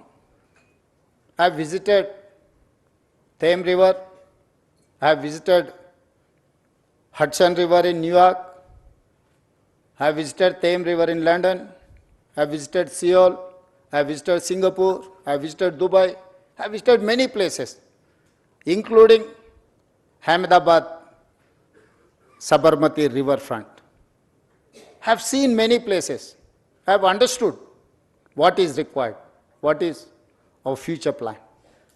వీటన్నిటిని దృష్టిలో పెట్టుకొని మన రాష్ట్రము మన దేశంలోనే కాకుండా ఇతర దేశాలలో అభివృద్ధి చెందిన దేశాలు, ఆర్థికంగా నిలబడ్డ దేశాలన్నిటిని కూడా గమనించి ఇతర రాష్ట్రాలు, ఇతర దేశాలు అభివృద్ధి పదం వైపు వేగంగా ప్రయాణం చేస్తుంటే ఇంకా మనం అభివృద్ధి నిరోధకులుగా మారి ఒక బృహత్ కార్యాచరణను తీసుకొని ముందు వెళ్ళకుండా ఉంటే భవిష్యత్ తరాలు మనల్ని క్షమించవని ఆలోచన చేసి ఒక ప్రయత్నం చేద్దాము. ఈ మూసీ రివర్ డెవలప్మెంట్ ప్రోగ్రామ్ని మనం తీసుకోవాలని, ఈ ప్రోగ్రామ్ని ఒక బాధ్యతాయుతంగా నిర్వహించాలనే ప్రయత్నం చేస్తూనే ఉన్నాం. దాదాపుగా 27 నెలల మా ప్రభుత్వ ఏర్పాటు తర్వాత దాదాపుగా 2 సంవత్సరాల నుంచి నిరంతరం కొన్ని వందల వేల గంటలు నేను అధికారులతో కానీ, ఎక్స్పర్ట్స్తో కానీ, ఫైనాన్షియల్ కన్సల్టెంట్స్తో కానీ, ఎన్విరాన్మెంట్ కన్సల్టెంట్స్తో అందరితో కూర్చొని క్షుణ్ణంగా ప్రతి ఒక్క అంశాన్ని ఏ విధంగా ముందుకు తీసుకెళ్ళాలి, ఏ విధంగా ఈ రాష్ట్రాన్ని, ఈ నగరానికి ఒక గొప్ప చరిత్ర ఉంది.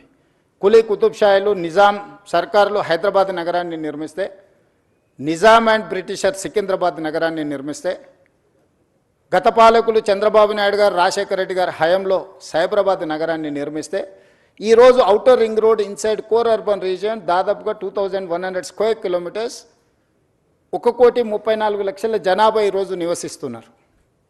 ఇంత జనాభాకు అవసరమైన తాగునీరే కానీ, పరిశ్రమలకు కానీ, అభివృద్ధి కోసం ఏ రకమైన ప్రణాళికలు చేపట్టాలని ఆలోచన చేసినప్పుడు కృష్ణానది జలాలను, గోదావరి నది జలాలను ఈ ప్రాంత ప్రజల యొక్క దాహార్తిని తీర్చడానికి స్వతంత్ర భారతదేశంలో మనం ప్రయత్నం చేసినాం.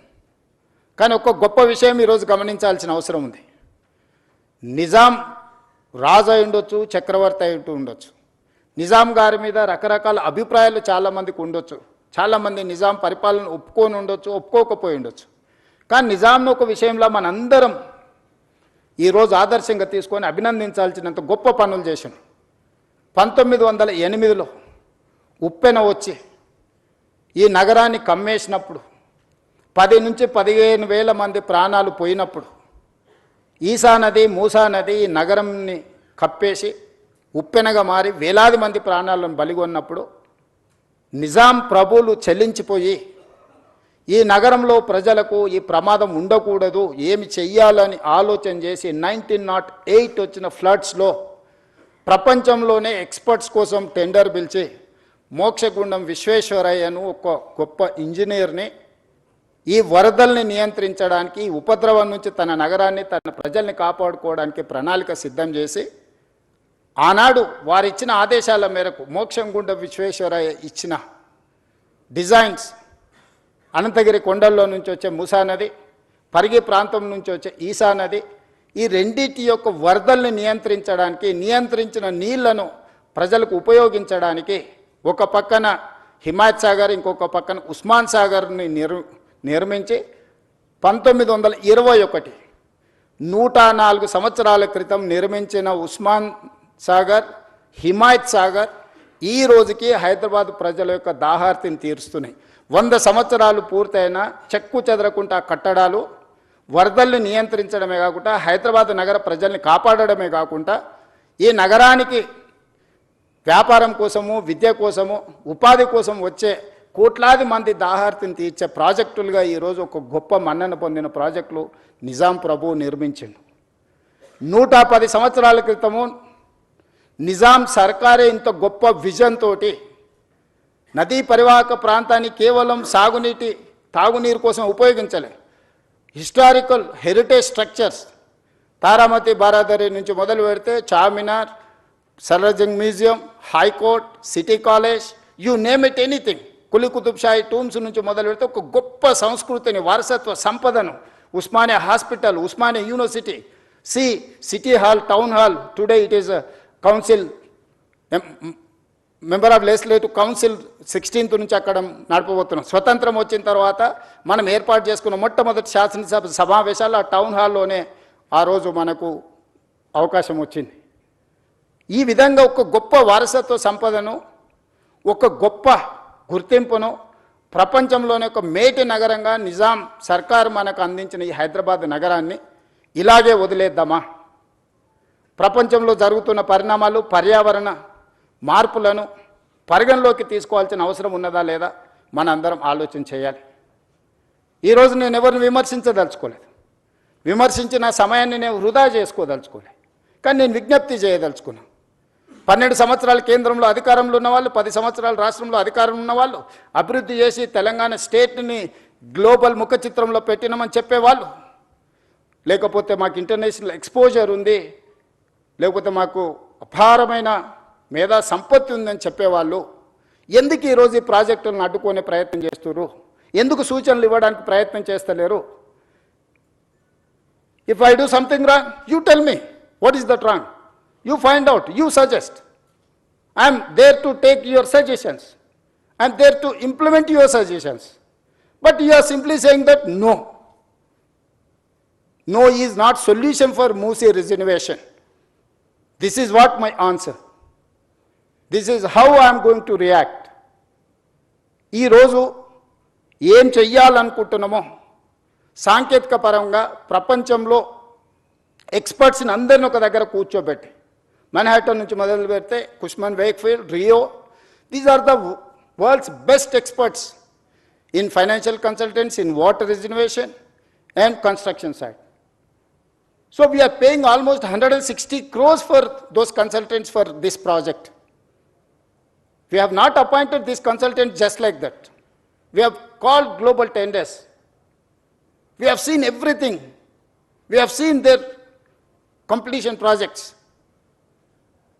ఇట్లాంటివన్నిటిని పరిగణలోకి తీసుకొని ఒక మంచి ఉద్దేశంతో ఈ నగరాన్ని రక్షించుకోవాలి. ఈరోజు 1,34,00,000 జనాభా ఉంది. 2050కి నెక్స్ట్ 25 ఇయర్స్లో, 24 ఇయర్స్లో 2,80,00,000 జనాభాకి మనం చేరుకోబోతున్నాము. ఈ ప్రజలకు అందరికీ కూడా జవాబు ఇవ్వాల్సిన బాధ్యత, ఈ ప్రజలకు మౌలిక వసతులను ఏర్పాటు చేయాల్సిన బాధ్యత మా ప్రభుత్వం మీద ఉన్నది, ప్రజలు ఎన్నుకున్న ప్రభుత్వం మీద ఉన్నది. ఆనాడు చంద్రబాబు నాయుడు గారు, రాజశేఖర రెడ్డి గారు ఔటర్ రింగ్ రోడ్డు, అంతర్జాతీయ ఎయిర్పోర్టు, హైటెక్ సిటీ, అంతర్జాతీయ స్థాయికి సంబంధించిన Microsoft, Infosys or any other Google లాంటి సంస్థల్ని ఈ నగరానికి తేకపోయి ఉంటే ఈరోజు మన ఆర్థిక వ్యవస్థ బాగుపడి ఉండేదా? ఈరోజు ప్రపంచంలో మనకు గుర్తింపు వచ్చి ఉండేదా? 94 to 2004 TDP, 2004 to 2014 Congress, 2014 to 2024 TRS. But all we have made all policies from 94 to 2014. All these 25 years we have planned like anything. We may have a political differences, we may have a issue-based arguments, but we have not defeated our policies. There is no policy paralysis in our government. Today also I am continuing all those policies from 94 to 2024. All these 30 years, whatever the then governments have taken certain policies, the best policy, the best practice is I am continuing. The other issues, wherever I am getting some problem, wherever I am getting some feedback, I am improving my policies. I have changed my working style. You know, I am an aggressive speaker in political platform. People have seen only one face. Today I wanted to show my other face. Today I got a responsible position. I have to deliver. I cannot sit just like that. ఇంత పెద్ద బాధ్యత ఇచ్చినప్పుడు ఏమి చేయకుండా కూర్చొని 16-17 మంది ముఖ్యమంత్రులు ఉమ్మడి రాష్ట్రంలో, తెలంగాణ రాష్ట్రంలో వస్తే కొద్ది మందే గుర్తున్నారు. ఎందుకు? వాళ్ళు చరిత్రకు అవసరమైన, భవిష్యత్ తరాలకు అవసరమైన ప్రణాళికలు రచించి సరైన నిర్ణయాలు తీసుకోవడం వల్ల ఈరోజు చరిత్ర వాళ్ళని గుర్తుపెట్టుకున్నది. నిజాం పోయినా, నిజాం వారసులు లేకపోయినా ఈరోజు అభివృద్ధి అనే ప్రణాళికల మీద చర్చ చేసినప్పుడు నిజాం గురించి మనం ఎందుకు చర్చించుకుంటున్నాం?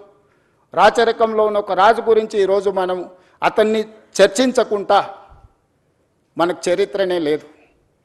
అతను నిర్మించిన వారసత్వ సంపదను వినియోగించకుండా మన అభివృద్ధి ప్రణాళికలే లేవు. Charminar, it is not symbol of Charminar, just tourism spot. He has designed everything around Charminar. You go and see special economic, he has created special economic zone. మీకు అక్కడ పర్ల్స్ మన దగ్గర ఉత్పత్తి వరల్డ్స్ బెస్ట్ పర్ల్స్ మీకు చార్మినార్ దగ్గర దొరుకుతాయి. World's best bangles Charminar దొరుకుతాయి.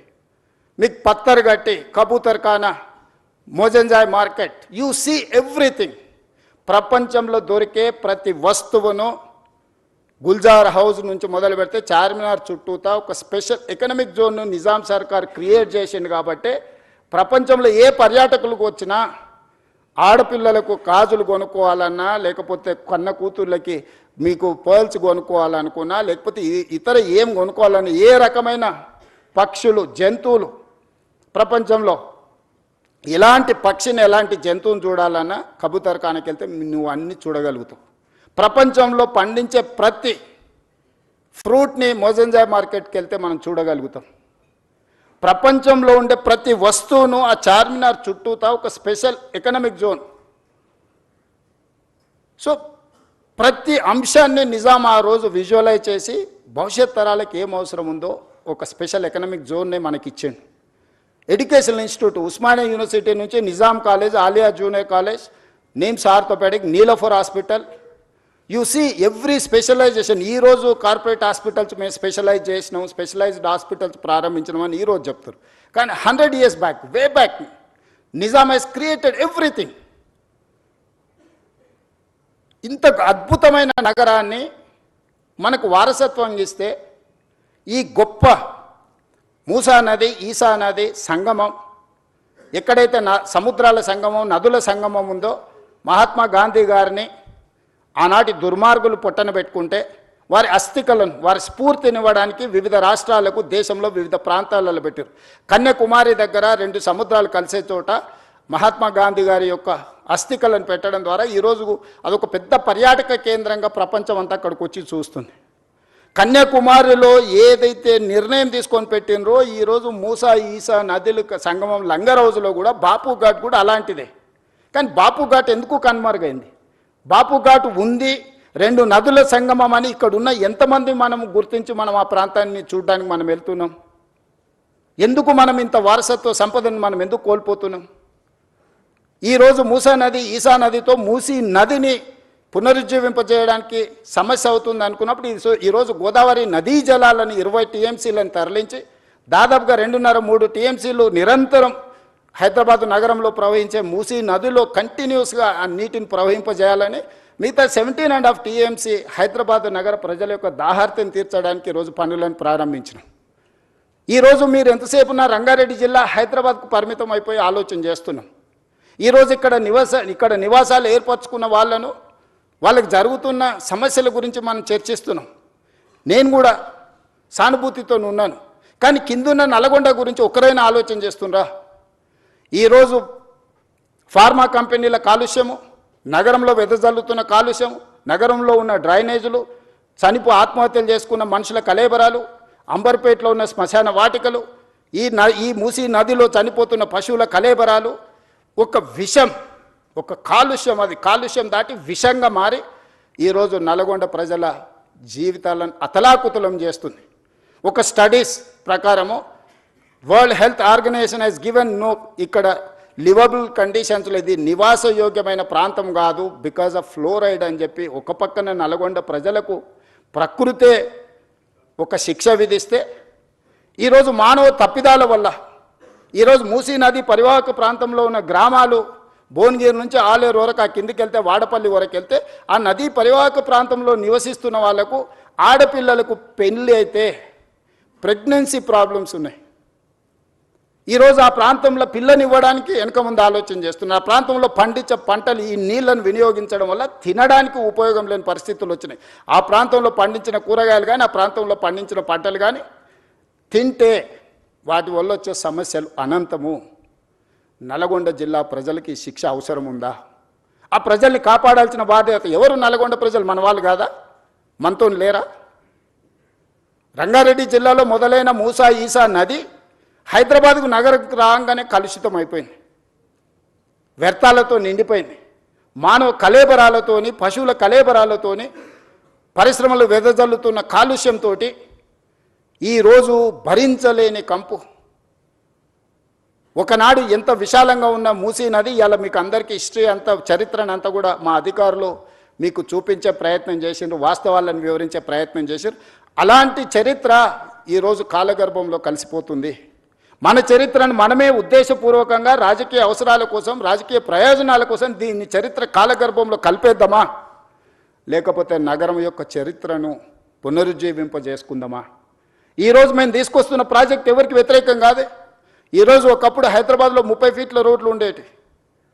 అంతెందుకు, అత్యంత శ్రీమంతులు నివసించే Jubilee Hills road number 36 almost 25-30 feet road ఉండే. I've seen that road. మేము పోయేవాళ్ళం.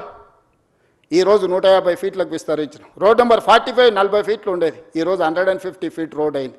ఈరోజు పంజగుట్ట నుంచి పైకి పోయేదానికి. కానీ మీరు చూడండి, ఏ రోడ్లు అయినా, ఫ్లైఓవర్లు అయినా ఓల్డ్ సిటీలో, ఈరోజు ఓల్డ్ సిటీలో సాలార్జంగ్ మ్యూజియం నుంచి ప్రతి ఏరియాలో ఇరుకైన సందులు, నిజాం కట్టిన పట్టణం కాబట్టి ఆ రోజు ఉన్న పరిస్థితుల ప్రకారం రోడ్లు వేస్తే ఈరోజు ఓల్డ్ సిటీలో ఉండే ప్రజలు వాళ్ళే ముందుకొచ్చి స్వచ్ఛందంగా మా రోడ్లను విస్తరించండి, మేము స్వచ్ఛందంగా ముందుకు వస్తాము, మాకు నష్టపరిహారం ఇవ్వండి అంటే ఈరోజు ఓల్డ్ సిటీలో మెట్రో విస్తరించడానికి గౌలిగూడ నుంచి ఫలక్నమా నుంచి చంద్రాయణగుట్ట వరకు ఈ రోడ్ల విస్తరణ కార్యక్రమాలు వేగంగా జరుగుతున్నాయి. మనం మెట్రో రైలు నిర్మించుకోవడానికి ఇవాళ ఓల్డ్ సిటీలో ఉన్న పౌరులందరూ ముందుకొచ్చి, ప్రజాప్రతినిధులందరూ ముందుకొచ్చి, అక్కడ ఉన్న ఎమ్మెల్యేలు, ఎంపీలు అందరూ ముందుకొచ్చి ప్రభుత్వానికే విజ్ఞప్తి చేసి మేము కూడా ప్రపంచంతో పోటీ పడే విధంగా అభివృద్ధి చెందాలనుకుంటున్నాం. ఇంకెంతకాలం మేము ఈ మురికి కూపంలో మేము జీవించదలుచుకోలేదు, మాకు సరైన నష్టపరిహారం ఇచ్చి మా ప్రాంతాన్ని అభివృద్ధి చేయండి అని ఆ పార్లమెంట్ సభ్యుడు, ఆ శాసనసభ్యులు ముందుకు వస్తే ఈరోజు వేలాది కోట్ల రూపాయలు అక్కడ ఈ నగర అభివృద్ధి కోసం, ఈ రోడ్ల విస్తరణ కోసం, ఎలివేటెడ్ కారిడార్ల కోసం, మెట్రో రైల్ కోసం, మిరాలం ట్యాంక్ కేబుల్ బ్రిడ్జ్ కోసం ఈరోజు మనం వేల కోట్ల రూపాయలు ఖర్చు పెడుతున్నాం. ఈరోజు మా ఆలోచన, మా ప్రభుత్వం యొక్క ఉద్దేశం ఎవరికో నష్టం కలిగించాలని కాదు. ఎవరైనా మూసి మురికి, ఇప్పుడు మీరు చూసిండ్రు ఎంత కాలుష్యం ఉందో, ఎవరైనా కోరుకొని అక్కడ జీవించాలని అనుకుంటాడా? ఏ ఆధారం లేనోళ్ళు, ఎలాంటి ఆదరణ లేనోళ్ళు, ఏ ప్రభుత్వం ఏం వసతులు కల్పించినప్పుడు ఇక చివరి మజిలీగా మూసీ నది పరివాహక ప్రాంతంలో వాళ్ళు నివసించాలనుకుంటున్నారు. అక్కడున్న దోమలు, అక్కడున్న కంపు, అక్కడున్న మురికి, వాళ్ళ పిల్లలు పొద్దున్న లేస్తే బడికి పోవడానికి బడి లేదు, వాళ్ళకు వైద్యం లేదు, ఆ పిల్లలకు ఆడుకోవడానికి చిన్న ఆట స్థలం లేదు, నివసించడానికి ఒక కుటుంబం భార్యాభర్తలు కలిసి ఉండడానికి కూడా అక్కడ వసతులు లేవు. వర్షాలు వచ్చినప్పుడు, వరద వచ్చినప్పుడు ప్రాణాలు అరిచేత పట్టుకొని అర్ధరాత్రి పూట పరిగెత్తాలి ఎక్కడికో. నిల్వ నీడ లేని వాళ్ళే ఈరోజు మూసీ నది పరివాహక ప్రాంతంలో ఈరోజు నివసిస్తున్నారు. ఇవాళ మూసీ పరివాహక ప్రాంతంలో అటొక కిలోమీటర్ ఇటొక కిలోమీటర్ మొత్తం ఆక్రమించుకొని బుల్డోజర్లు తీసుకొచ్చి మొత్తం కూలగొట్టేస్తాడు రేవంత్ రెడ్డి అంటుండు. అసలు ఏమైనా చదువుకున్న వాళ్ళు, లేకపోతే లోక పరిజ్ఞానం ఉండే వాళ్ళు మాట్లాడే మాటలేనా? Why should I do all those things? Government of India, central water commission, Jal Shakti ministry, they have notified certain norms. అది నేను చేసింది కాదు, కేంద్ర ప్రభుత్వం తీసుకొచ్చిన చట్టాలు. కేంద్ర ప్రభుత్వంలో అధికారంలో ఉన్న వాళ్ళు, పార్లమెంట్ సభ్యులు ఉన్న వాళ్ళు పార్లమెంట్లో చట్టం వచ్చినప్పుడు గొప్పగా ఉందని బల్లలు జరిచి ఆ చట్టాన్ని చేస్తారు. ఆ చట్టాన్ని తెలంగాణలో ఇంప్లిమెంట్ చేస్తామంటే మేము అడ్డం పడతామంటారు. ఈ విచిత్రం, ఇలాంటి ఆలోచనలని మనమందరం నియంత్రించాల్సిన అవసరం ఉంది. మనం మాట్లాడాలి. బాగున్నది అనుకున్న వాళ్ళేమో ఏమనడం లేదు, అడ్డుకోవాలనుకున్న వాళ్ళేమో గట్టిగా అరుస్తున్నారు. ఈ రెండింటికున్న చిన్న తారతమ్యాన్ని ఈరోజు నదీ పరివాహక ప్రాంతాన్ని పునరుజ్జీవింపజేయడమే కాదు, నదీ పరివాహక ప్రాంతంలో ఒక సంస్కృతిని, ఒక కల్చరల్ కనెక్ట్ని, ఒక హెరిటేజ్ కనెక్ట్ని, ఒక ఎకనామిక్ జోన్ని ఈరోజు లేక్ రిజర్వేషన్. నేను హైడ్రా తీసుకొచ్చినప్పుడు చాలామంది చాలా రకాలుగా బాధపడ్డారు, చాలా రకాలుగా శాపనార్థాలు పెట్టిండ్రు. కానీ ఈరోజు ఏ లేక్స్ అయితే మేము రిస్టోర్ చేసినామో ఆ లేక్స్ని ఈరోజు అభివృద్ధి చేసి ప్రజలకు అంకితం చేస్తున్నప్పుడు వేలాది మంది వచ్చి మన కుక్కట్పల్లి నల్లచెరువు ప్రారంభోత్సవానికి పోతే బిల్డింగ్ల మీద నుంచి వేలాది మంది నేను రోడ్డు మధ్యలో వెళ్తుంటే ఏదో పక్క దేశంతో యుద్ధం చేసి మనం సాధించి వస్తే వచ్చినప్పుడు వెల్కమ్ చేసినట్టు, లేకపోతే వరల్డ్ కప్ క్రికెట్ గెలిచిన ప్లేయర్ వస్తే వెల్కమ్ చేసినట్టు కాలనీలో అందరు ఆడపిల్లలు పెద్దలు అందరు వచ్చి స్వాగతం పలికాను. నల్ల చెరువు 100% ఆక్రమణకు గురయ్యి ఒక కలుషితమైన ప్రాంతంగా చేస్తే ధైర్యంగా ఏమన్నా కానీ పర్వాలేదు, ఎవరు ఏమైనా అనుకోండి అని చెప్పి బుల్డోజ్ చేసినాం. బుమ్రక్ దౌలా ఈరోజు ఓల్డ్ సిటీలో మన సర్దార్ వల్లభాయ్ పటేల్ అకాడమీ ఎదురుగ్గా ఒకప్పుడు ఆ బుమ్రక్ దౌలా నిజాం కుటుంబము తాగడానికి నీళ్లకు అక్కడ మెడిసినల్ ప్లాంట్స్ పెట్టి అక్కడ వాటర్ రిస్టోర్ చేసి ఫిల్టర్ బెడ్స్ పెట్టి వాటి నుంచి తీసుకొచ్చి అక్కడి నుంచే వాళ్ళ కుటుంబానికి తాగడానికి నీళ్లు తీసుకెళ్ళి అంత గొప్ప లేక్ని మొత్తం ఆక్రమించుకోవడమే కాబట్టి కలుషితం నిండిపోయింది. వాటి అన్నిటిని క్లీన్ చేసి మన ప్రారంభోత్సవానికి పోతే నార్మల్గా ఓల్డ్ సిటీలో ఇట్లాంటి యాక్టివిటీని అసలు అలౌ చేయరు. వాళ్ళంతా యునైట్ అయ్యి ఒక రకమైన రాజకీయంగా ఒక రకమైన నిర్బంధమైన పరిస్థితులు ఉంటాయి. కానీ వాళ్ళే ముందుకు వచ్చి అక్కడ ఉండే ఎమ్మెల్యేలు ఎమ్మెల్సీలు ఎంపీలు అందరూ ముందుకు వచ్చి one of the best project మాకు ఇచ్చినావు, ఇంత అద్భుతంగా ఇది వస్తుందని మేము ఊహించలేదు. ఈరోజు వేలాది కుటుంబాలు ఇక్కడికి వచ్చి ఉదయం మార్నింగ్ వాక్ నుంచి ఈవినింగ్ సాయంత్రం అక్కడ జిమ్ ఓపెన్ ఎయిర్ జిమ్ పెట్టడం, మిగతా లేక్ ఎకానమీ కింద స్వయం సహాయక సంఘాలకు అక్కడ ఏర్పాటు చేయడంతో ఈరోజు ఆర్థిక వ్యవస్థ బలపడ్డది. ఆ పక్కన ఉండే వేలాది కుటుంబాలకు ఒక పర్యాటక కేంద్రంగా మారింది. ఈరోజు ప్రతి అంశాన్ని సాంకేతికంగా ఒక మానవీయ కోణంలో హ్యూమన్ టచ్ మేము ఎక్కడ మిస్ కాలే. ఎవరు అక్కడ నివసించాలని కోరుకోరు. ఇవాళ మాట్లాడుతున్న వాళ్ళు దాని పక్కన నివసించగలరా? ఇవాళ అడ్డుకుంటున్న వాళ్ళని ఒక 3 నెలలు వాళ్ళ కుటుంబ సభ్యులతోనే అక్కడ ఉండమనుండ్రి. ఒక కంటైనర్ హౌస్ ఇస్తాను నేను, ఒకవేళ గుడిసెలలో వాళ్ళకు ఉండడానికి ఇబ్బంది అయితే రాష్ట్ర ప్రభుత్వం తరఫున మూసీ రివర్ డెవలప్మెంట్ కార్పొరేషన్ తరఫున ఆ మూసీ నది పరివాహక ప్రాంతంలో కంటైనర్ హౌస్ ఇస్తాం మీకు with all facilities other than Musi ప్రక్షాళన. ఎట్లుందో యాజ్ టీజ్గా వద్దంటున్న వాళ్ళందరికీ ఒక్కొక్కరికి ఒక్కొక్క ప్లేస్లో ఎవ్రీ 1/2 కిలోమీటర్ 55 కిలోమీటర్లు ఉంది. 100 మందికి నేను అకామిడేట్ చేయగలుగుతాను. 2 పక్కలైతే 200 మందికి 200 మందికి ఒక మూసీ నది పక్కన కంటైనర్ హౌస్లు ఇస్తా. ఒక 3 నెలలు మీరు అక్కడ ఉండండి. మీరు ఎందుకు వాళ్ళ జీవితాలతో చెలగాట మాడుకుంటుర్రు? వాళ్ళ జీవితాలలో వెలుగు రావద్దా? వాళ్ళ జీవితాలు బాగుపడొద్దా? వాళ్ళు ఈ దోమల నుంచి మురికి నుంచి వాళ్ళు బయటపడొద్దా? వాళ్ళ పిల్లలు చదువుకోవద్దా? వాళ్ళకు వైద్యం అందొద్దా? వాళ్ళ అభివృద్ధి పదం వైపు నడవద్దా? ఈరోజు ఓల్డ్ సిటీలో ఉండే పిల్లలకు ఉద్యోగం లేదు. ఈరోజు మీరు అందరు బాగా చదువుకున్న వాళ్ళు ఏఐ వచ్చింది వైట్ కాలర్ జాబ్స్ అని పోతాయంటున్నారు. ఓకే ఫైన్, దాన్ని మీరు ఎట్లాగా ఆపలేరు, మనం ఎవరం ఆపలేము. వచ్చే సాంకేతిక విప్లవాన్ని మనం ఆమోదించాల్సిందే. మనకి ఇష్టం ఉన్నా లేకున్నా అది మనల్ని దాటుకొని వెళ్ళిపోతూనే ఉంది. మరి వైట్ కాలర్ జాబ్స్ అన్నీ పోయినప్పుడు ఏఐ మొత్తం ఉద్యోగ అవకాశాలను ఆక్రమించుకున్నప్పుడు బ్లూ కాలర్ జాబ్స్ క్రియేట్ చేయాల్సిన బాధ్యత మన మీద లేదా? బ్లూ కాలర్ జాబ్స్ క్రియేట్ చేయకుండా వాళ్లకు సాంకేతిక నైపుణ్యాన్ని అందించకుండా రీస్కిల్ అప్స్కిల్ చేయకుండా సెల్ఫ్ ఎంప్లాయ్మెంట్ క్రియేట్ చేయకుండా మూసీ నది పరివాహక ప్రాంతాన్ని నైట్ ఎకానమీ కింద మార్చి ప్రపంచ దేశాలతో పోటీ పడకుండా ఒక పర్యాటక క్షేత్రంగా ఒక పర్యాటక కేంద్రంగా ఒక ఆర్థిక వ్యవస్థగా అభివృద్ధి చేసుకోకుండా ఇంకా వెనక్కి వెళ్ళిపోదామా? రాతి యుగాల వైపు ప్రయాణిద్దామా? ఒకప్పుడు అడవుల్లో మనం ఆకుల అలాలు కట్టుకొని ఉండేది, తర్వాత కొంచెం బట్టలు కట్టుకునే కాడికి అట్లా ఇప్పుడు సూట్ వేసుకునే కాడికి ఇప్పుడు మోడర్న్ సొసైటీకి వచ్చినాం. ఇదంతా సమాజంలో పరిణామ క్రమంలో వచ్చిన అభివృద్ధి కదా. ఈ అభివృద్ధిని మనం అడ్డుకున్నామా?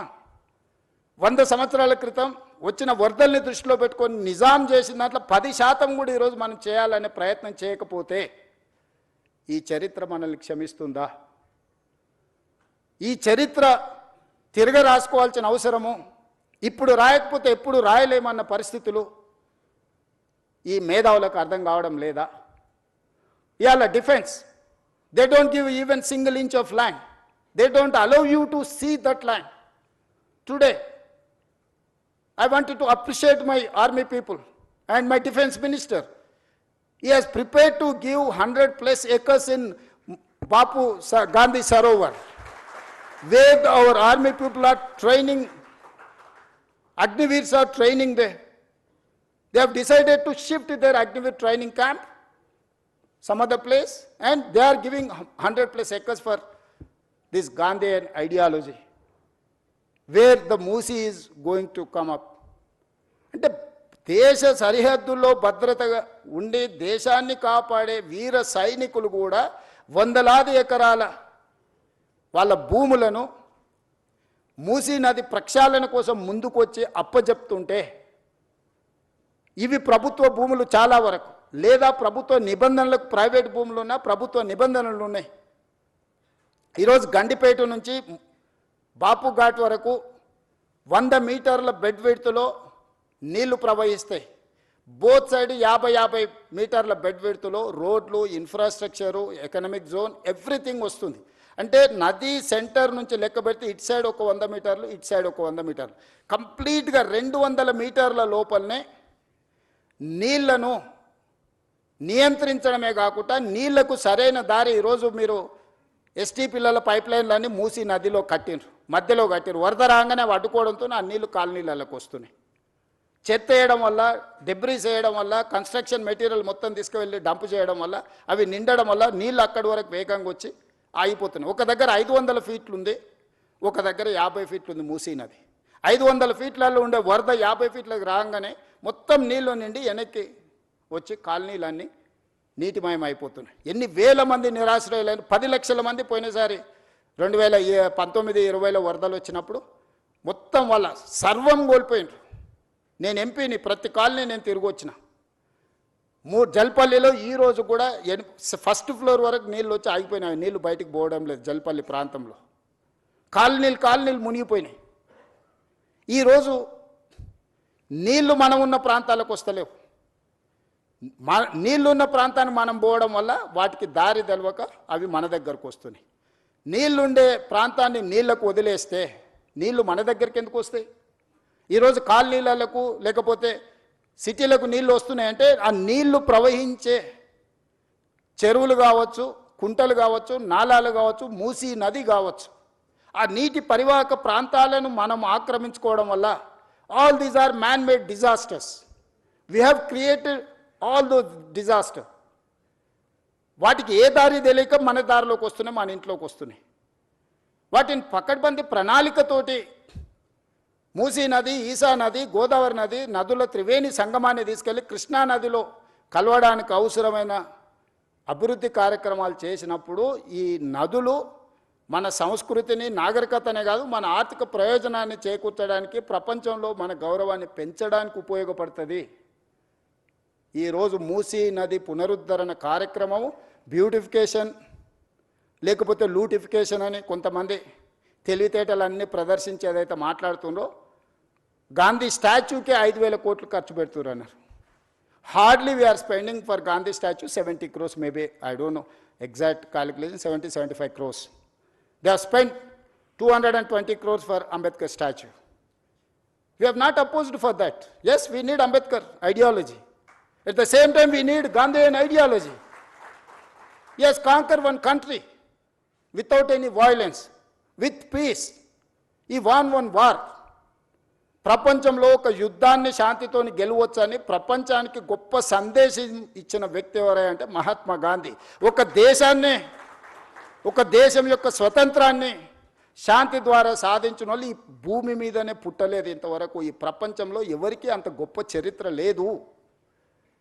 30 సంవత్సరాలు బ్రిటిషర్స్కి వ్యతిరేకంగా పోరాటం చేస్తే గాంధీ మీద కూడా లాఠీ ఎత్తలే. కానీ స్వతంత్రం వచ్చిన 6-7 నెలలనే కొంతమంది బుల్లెట్తో పొట్టన పెట్టుకున్నారు గాంధీని. వాళ్ళు కూడా నీతులు చెప్తారు, ఇంకా నేనేం చెప్పాలి? అందుకే ఈరోజు మీ అందరికీ నా విజ్ఞప్తి ఒకటే, ముందుకెళ్ళడానికి సూచన చేయండి. ఏ పేదవాడికి అన్యాయం జరగని, ఏ పేదవాడిని నిరాశ్రయం చేయం. ఈ ప్రభుత్వం పేదలకు ఇబ్బంది కలిగించడానికి, ఈ ప్రభుత్వం పేదలకు నష్టం కలిగించడానికి, లేకపోతే ఈ ప్రభుత్వం కొంతమంది రియల్ ఎస్టేట్ సంస్థలతో ఆర్థిక ప్రయోజనాల కోసం పనిచేయడం లేదు. ఈ ప్రభుత్వం మన నగరాన్ని, మన రాష్ట్రాన్ని గొప్ప అభివృద్ధి చెందిన నగరంగా, గొప్ప ఆర్థిక రాష్ట్రంగా నిలబెట్టాలనుకుంటున్నాము. ఇందులో మనం అందరం భాగస్వాములము. ఈరోజు మనం చేయబోయే పని 100 సంవత్సరాల క్రితం నిజాం చేసిన పనుల్ని ఈరోజు మనం ఆస్వాదిస్తున్నాము. ఈరోజు మనకు తాగడానికి నీళ్ళు అంటే గండిపేట వైపు చూడాలి, హిమాయత్ సాగర్ వైపు చూడాలి. పిల్లలు పర్యాటక క్షేత్రానికి వెళ్ళాలనుకుంటే గండిపేట హిమాయత్ సాగర్ దగ్గరికి వెళ్ళాలి. 100 సంవత్సరాల క్రితం వారసత్వ సంపదను నిజాం అందించింది కాబట్టి చార్మినార్ చూడడానికి వెళ్తున్నాం, అంతకంటే ముందున్న గోల్కొండ దగ్గరికి వెళ్తున్నాము. లేకపోతే హైకోర్టు ఈరోజు ఎక్కడ ఉన్నది, ఉస్మానియా హాస్పిటల్ ఎక్కడ ఉన్నది, సిటీ కాలేజ్ ఎక్కడ ఉన్నది, సాలార్జంగ్ మ్యూజియం ఎక్కడ ఉన్నది, నిజాం కాలేజ్ ఎక్కడ ఉన్నది. ఇవన్నీ గొప్ప వారసత్వ కట్టడాలు, చరిత్రతో పాటు ఒక నాలెడ్జ్ హబ్గా క్రియేట్ చేసింది కాబట్టి ఈరోజు మనం గొప్పగా రాణించగలిగినాము. మనం వచ్చిన తర్వాత గొప్పగా కట్టుకున్నది ఒకటి చెప్పండి. 75 సంవత్సరాల స్వతంత్ర భారతంలో అద్భుతమైన కట్టడం, చరిత్రలో మనకు పేరు తెచ్చిపెట్టగలిగిన కట్టడం ఒక్కటైనా మనం కట్టుకోగలిగినమా? వరంగల్ వెళ్తే వేయి స్తంభాల గుడి చెప్పుకోవాలి, అక్కడికి వెళ్తే రామప్ప మందిరం చెప్పుకోవాలా, ఇంకొక దగ్గరికి వెళ్తే ఇంకొక చరిత్రను చెప్పుకోవాలా, అలంపూర్ వెళ్తే శక్తిపీఠం గురించి చెప్పుకోవాలి, కృష్ణానది పరివాహక ప్రాంతంలో రాజులు కట్టిన గొప్ప గొప్ప మందిరాలను చెప్పుకుంటున్నాం తప్ప మనం చరిత్రకారులం కావాల్సిన అవసరం లేదా? మన చరిత్రను తిరిగి మళ్ళీ రాసుకునే అవకాశం మనకు వచ్చినప్పుడు మనం వదులుకోవాలా? ఈరోజు ప్రాజెక్ట్ కాస్ట్ ఇక్కడ చూపించినాం. 21 కిలోమీటర్స్ ఉస్మాన్ సాగర్ నుంచి Gandhi Sarovar 11.5 kilometers roughly, Himayat Sagar to Gandhi Sarovar 9.5 kilometers roughly. Put together the entire project cost is hardly 6,500 to 7,000 crores. In that project, Gandhi statue and building structure and everything may be 200-250 crores. Not even less than 1% of that project, or otherwise 2%. ఇలాంటి తప్పుడు ప్రచారాలు కొంతమంది రాజకీయ నాయకులకు ప్రయోజనం ఉండొచ్చు, తప్పుడు ప్రచారంతో స్వార్థం ఉండొచ్చు. మేము చేయలేని పని ఇంకెవ్వరు చేయొద్దని అడ్డుకునే దేవతలు యజ్ఞాలు యాగాలు చేసి లోక కళ్యాణం కోసం చేసినప్పుడు రాక్షసులు కూడా అడ్డుకోవడానికి వచ్చి అందులో రక్త మాంసాలు పోసేటోళ్ళు. శుక్రాచార్యుడు, ఆయన శిష్యులు మారీచుడు, సుబాహుడు దేవతలు యజ్ఞాలు యాగాలు చేసినప్పుడు శుక్రాచార్యుడు ఆయన శిష్యులు వచ్చి ఈ యజ్ఞాలను భగ్నం చేసి లోక కళ్యాణం జరగొద్దని రక్త మాంసాలను ఆ యాగంలో వీళ్ళు నెయ్యి పండ్లు ఫలాలు వీళ్ళేస్తే పైనుంచి వాళ్ళు రక్తం మాంసాలు అందులో పోసేటోళ్ళు. అయినా దేవతలు యజ్ఞాలు యాగాలు మానలేదే. ఆ మారీచుడే కదా సీతమ్మను ఎత్తుకుపోవడానికి రావణాసురుడి మేనమామ మారీచుడు. మేనమామను రావణాసురుడు కోరుకుంటే మారీచుడు మాయలేడి రూపంలో వచ్చి సీతను ఎత్తుకోవడానికి పోతే రాముడి చేతిలో మారీచుడు పోయిండు, సుబాహుడు పోయిండు, రావణాసురుడు పోయిండు, అందరు పోయారు. లోక కళ్యాణం కోసం మంచి పనులు చేపట్టినప్పుడు సహకరించుకోవడానికి మీకు మనసు రాకపోతే పర్వాలేదు, అడ్డుకునే ప్రయత్నం చేయకండి దయచేసి. దయచేసి ఈ ప్రభుత్వం ఓపెన్గా మిమ్మల్ని వెల్కమ్ చేస్తుంది. రేపు శాసనసభలో కూడా ఇది చర్చకు పెడతాను. శాసనసభలో మీరు వీలైనంత మేరకు సలహాలు సూచనలు ఇవ్వండి ముందుకెళ్ళడానికి. ఇంకా మీకున్న అనుభవాన్ని, మీరు ప్రపంచంలో చాలా చదువుకొని వచ్చారు, గొప్ప గొప్ప యూనివర్సిటీలలో చదువుకున్నామంటూ. నేను గవర్నమెంట్ స్కూల్లోనే చదువుకొని వచ్చిన, నేను గవర్నమెంట్ స్టూడెంట్ని. నేను ప్రభుత్వ పాఠశాలలో చదువుకున్న మధ్యతరగతి వ్యవసాయ కుటుంబం నుంచి వచ్చిన వాడిని. నేను చూసి నేర్చుకున్నది అమలు చేయడానికి ప్రయత్నం చేస్తున్నా. నాకు గొప్ప విద్యలేం రావు, కానీ చూస్తే నేర్చుకోగలిగిన తెలివితేటలు ఉన్నాయి నాకు. అందుకే ప్రపంచంలో ఉన్న అభివృద్ధిలో నేను చూసి వచ్చిన. సేయింగ్ ఈజ్ బిలీఫ్ అంటారు, నకల్ మారనేకి వెళ్ళి అకల్ రహనా అంటారు. ఇన్ని ప్రాజెక్టులను చూసినాము, కనీసం వాటి నకలు కొట్టినా కూడా ప్రపంచంలో ఒక గొప్ప అద్భుతమైన కట్టడాన్ని మనం కట్టవచ్చు. దీనికోసం పెద్దగా సైంటిస్ట్ కావాల్సిన అవసరం లేదు, కామన్ సెన్స్ ఉంటే సరిపోద్ది. అది కూడా లేకుండా మాట్లాడితే ఇంకా నేను చేయగలిగింది ఏముంది, జాలిపడడం తప్ప. నాకున్న అవకాశం ఏంది, మీరందరు సలహా చేయండి, మీరందరు తీర్మానం చేయండి. వద్దు ఈ ప్రాజెక్ట్ ఆపేద్దామంటే I don't have any issues. మీ అందరికి ఇష్టం లేని అభివృద్ధి నేను ఎందుకు చేస్తాను? ఈ అభివృద్ధిని చేసి నేనేం నాతో పాటు తీసుకెళ్ళేది ఉందా? లేదే. ఆర్టీజీఎస్ కూడా లేదు పైకి పోయినప్పుడు ట్రాన్స్ఫర్ చేసుకోవడానికి. పోస్ట్ డేటెడ్ చెక్స్ ఇచ్చినా కూడా పైన పోయినాక ఎన్కరేజ్ చేసుకోవడానికి ఏం లేదు. ఏం చేసినా ఇక్కడనే వదిలేళ్ళాలి, ఏం సంపాదించినా ఇక్కడనే వదిలేళ్ళాలి. మీరు అందరు ఎవరన్నా ఏమన్నా ఫెసిలిటీ ఉంది భవిష్యత్తులో వస్తుంది అనుకుంటారేమో. చంద్రమండలం పోవడానికి అవకాశం ఉంది కాబట్టి సంపాదించింది పైకి పోయినప్పుడు ఆర్టీజీఎస్ కింద బదిలీ చేసుకోవచ్చు అని. I don't think so. A technology వచ్చినా అది అసాధ్యము. మనం చేసిన మంచి ఇక్కడే ఉంటుంది, మనం చేసిన చెడు ఇక్కడే ఉంటుంది. కాకపోతే మంచికైనా చెడుకైనా నేను మంచికి ప్రతినిధిని కావాలనుకుంటున్నా. 2 మంచి పనులు చేయడం ద్వారా ఈ సమాజానికి ఉపయోగపడితే నాకు ఇచ్చిన అవకాశాన్ని సార్థకత చేకూరుతుంది అని యంగ్ ఏజ్లో ఒక వ్యవసాయ కుటుంబం నుంచి, గ్రామీణ ప్రాంతంలో నుంచి చదువుకొని వచ్చిన నాకు ప్రజలు ఇంత ఒక గొప్ప అవకాశాన్ని ఇచ్చారు. తెలంగాణ రాష్ట్రానికి 2వ ముఖ్యమంత్రిగా. చాలామందికి రాజకీయాలలో ఉండే వాళ్ళకి సర్పంచ్ నుంచి పార్లమెంట్ వరకు ఉన్న ప్రతి ఒక్కరికి ఒక ఆలోచన ఉంటుంది, ఒక్కసారైనా ముఖ్యమంత్రి అయితే బాగుండని. కానీ నాకు దేవుడు 2వ ముఖ్యమంత్రిగా అవకాశం ఇచ్చిండు. 2 సంవత్సరాల 3 నెలలు చాలా మంచిగా పూర్తి చేసిన, ప్రణాళికలు సిద్ధం చేసిన. దేవుడిచ్చిన అవకాశాన్ని నేను వృధా చేయదలుచుకోలే. నేను స్ట్రాంగ్ ప్రాక్టీసింగ్ హిందూ. నేను ఫిలాసఫీని నమ్ముతా, కర్మ సిద్ధాంతాన్ని నమ్ముతానే. I respect other religions but I follow my religion. నేను ప్రాక్టీసింగ్ హిందూని. ప్రాక్టీసింగ్ హిందూ అని అంటే కర్మ సిద్ధాంతాన్ని, మంచిని మంచు చెడుని చెడు అనడమే ప్రాక్టీసింగ్ హిందూ యొక్క లక్షణం. అందుకే ఈరోజు ఈ ప్రాజెక్ట్ ఎవరికి వ్యతిరేకం కాదు. ఈ ప్రాజెక్టు ఎవరి ఆస్తులను గుంజుకోవడానికి కాదు. ఈ ప్రాజెక్ట్ అనేది భవిష్యత్ తరాల కోసం మనందరం కలిసి నిర్మించుకుంటున్న ప్రాజెక్ట్. ఇది నా ఒక్కడి వల్ల కాదు. ఇలా పవర్ పాయింట్ ప్రజెంటేషన్ చేయడానికి ఎన్నో రాత్రులు, ఎన్నో గంటలు, ఎంతోమంది ప్రయత్నం చేస్తే ఆ డీటెయిల్ ప్రాజెక్ట్ రిపోర్ట్ ఈరోజు సిద్ధం చేసినాము. దీన్ని ముందుకు తీసుకెళ్లాలంటే కూడా ఆర్థికంగా అన్ని రకాలుగా మీరందరూ సహకరిస్తేనే ఇది సాధ్యమవుతుంది. ఔటర్ రింగ్ రోడ్ ఎటు నుంచి అటు పోయినా 160 కిలోమీటర్ల, 80 కిలోమీటర్ల యావరేజ్, 70 కిలోమీటర్లు ఒక సైడ్, ఇంకో సైడ్ 91 కిలోమీటర్. కానీ ఇట్లా మీరు డైరెక్ట్గా వెళ్తే వితిన్ 41 కిలోమీటర్స్, 35 కిలోమీటర్, 41 కిలోమీటర్స్లో హైదరాబాద్ ప్రతి ట్రాఫిక్ జామ్లో నుంచి ఒక ట్రంపెట్ క్రియేట్ చేస్తున్నావు. చార్మినార్ నుంచి బయలుదేరితే నువ్వు ఔటర్ రింగ్ రోడ్ వెళ్ళాలంటే ఇప్పుడు సిటీ అంతా తిరగాలి, గంటల కొద్ది ట్రాఫిక్లో ఇరుక్కుంటున్నావు. ఇలా డైరెక్ట్ ఆ ట్రంపెట్ మీదకి వచ్చేసి ఫ్లైఓవర్ ఎక్కేస్తే ఎలివేటెడ్ కారిడార్ ఎక్కితే you wanted to go Vijayawada or any place, direct గౌరెల్లికి వెళ్ళిపోతావు. నువ్వు ఐటీ సైడ్ పోవాలనుకుంటే ఇటు వెళ్తావు. ప్రతి జంక్షన్లో ఒక ట్రంపెట్ క్రియేట్ చేసి మూసీ మీదనే వీటన్నిటిని చేస్తున్నాం. ఇదే కాదు, ఈరోజు data centers, construction, landscaping biggest activity in the state, particular in core urban region. Water లేదు, వాటర్ స్కేసిటీ, గ్రౌండ్ వాటర్. ఈరోజు జూబ్లీ హిల్స్లో చాలామంది శ్రీమంతులు ఉన్నారు. మీరు ఎంత శ్రీమంతులు అని ఉండండి, 300 ఫీట్లలో నీళ్లు దిగలరా? మీరు తెస్తురా? 1300 ఫీట్లు బోర్ వేసినా నీళ్ళు వస్తలేదు. నేను ముఖ్యమంత్రి, మా ఇంట్లోనే 1500 ఫీట్ల బోర్ ఉంది. నేను కూడా నీళ్లు పైకి తేలేకపోయినాయి. ప్రకృతి కంటే మనం గొప్పవాళ్ళమా? ఈరోజు ground water just like that డిఫ్లీటింగ్.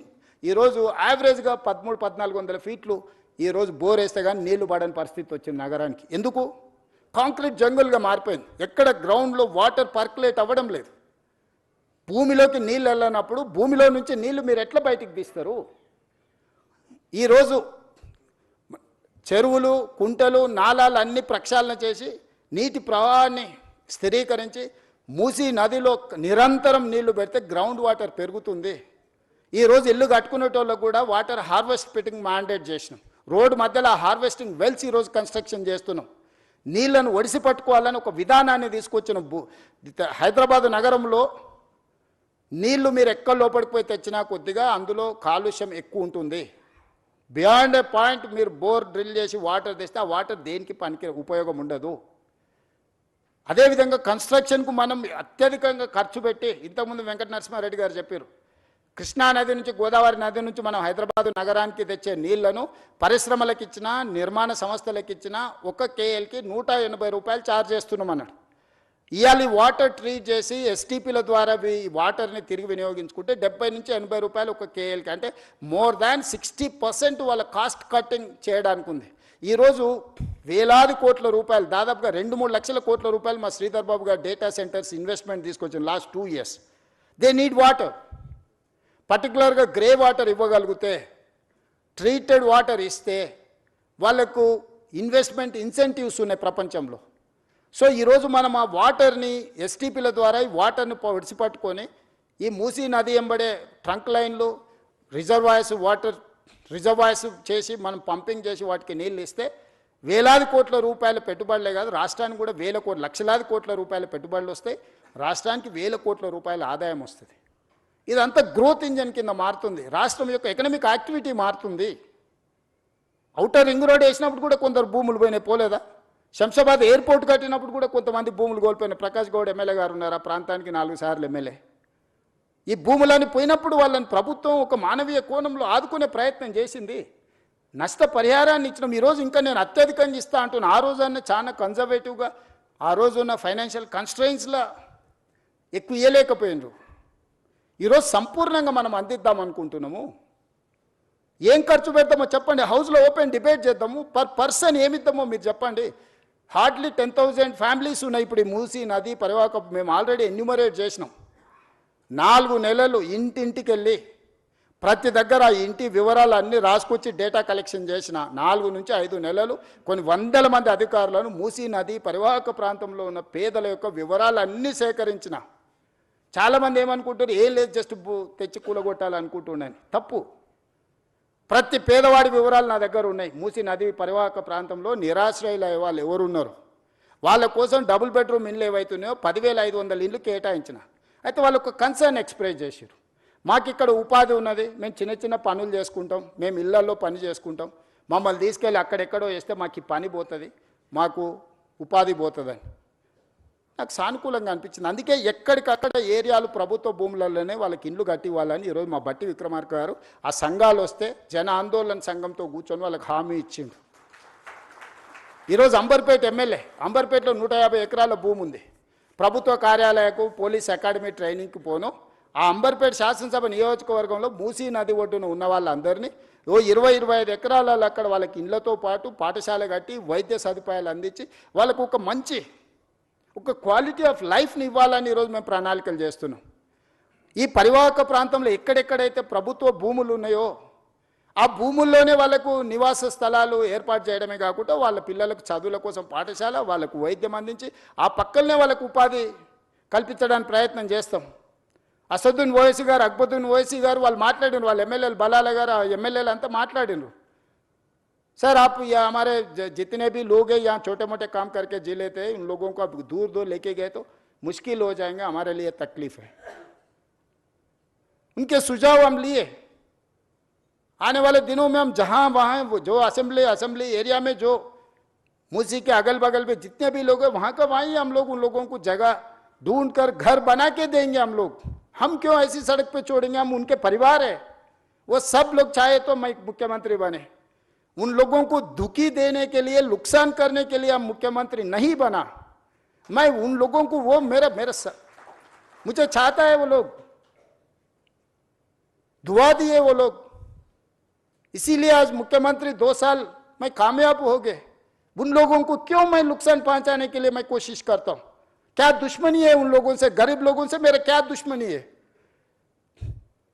मैं बड़े बड़े बंगले में फार्म हाउस में नहीं रहता हूं, मैं भी झोपड़ियों में घूमते रहता हूं, हमेशा गरीबों से मिलजुल के रहता हूं. उन लोगों के तकलीफ, उन लोगों के दिल का धड़कन मैं समझ सकता हूं. उन लोगों के दुखी को दूर करने के लिए मैं कोशिश करूंगा. मैं कुछ चाहे तो बैठकर बात करूंगा. मेरा पूरा सिस्टम खड़ा हुआ है उन लोगों की मदद के लिए. हमारे एमएलएस, हमारे मिनिस्टर्स, हमारे ऑफिसर्स सब लोग तैयार है. उन लोगों को जो जो जरूरत है हम लोग पहुंचा देंगे. किसी को दुख को पहुंचाने के लिए हम यहां बैठे नहीं है.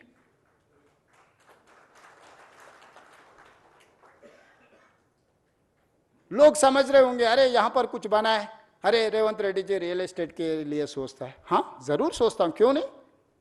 रियल एस्टेट मेरे घर पे कुछ लाने वाला नहीं है. 1000 लाखों कारीगरों को काम मिलने वाला है, इन्वेस्टमेंट आने वाला है. जीसीसी सेंटर बनाना है तो बड़े बड़े मंजिल बनाना है, 60-70 फ्लोर्स का मंजिल बना रहे. कौन करना है ये इंफ्रास्ट्रक्चर, मैं तैयार करना है ना. क्यों नहीं करना रियल एस्टेट सरकार, क्यों नहीं करना फार्मा, क्यों नहीं करना आईटी, क्यों नहीं करना टूरिज्म, क्यों नहीं करना एंडोमेंट टूरिज्म, क्यों नहीं करना मेडिकल टूरिज्म. ये सब सरकार की जिम्मेदारी है, ये लोग भूल जा रहे. परिवार के लिए फार्म हाउस बना लिए तो सब कुछ हो गया बोल के कोई समझे तो वो उनका सोच है. मैं क्या कर सकता हूं, मैं कुछ बोलने के लिए भी यहां नहीं है. मेरा सोच अलग है भाई, मेरा सोच गरीबों के साथ है. पैसे ऐसो वाले इधर पसंद नहीं है तो सिंगापुर जाएंगे, सिंगापुर समझ में नहीं आया तो पहले दुबई जा रहे थे, 15 दिन से सब दुबई से फिर इधर आ रहे।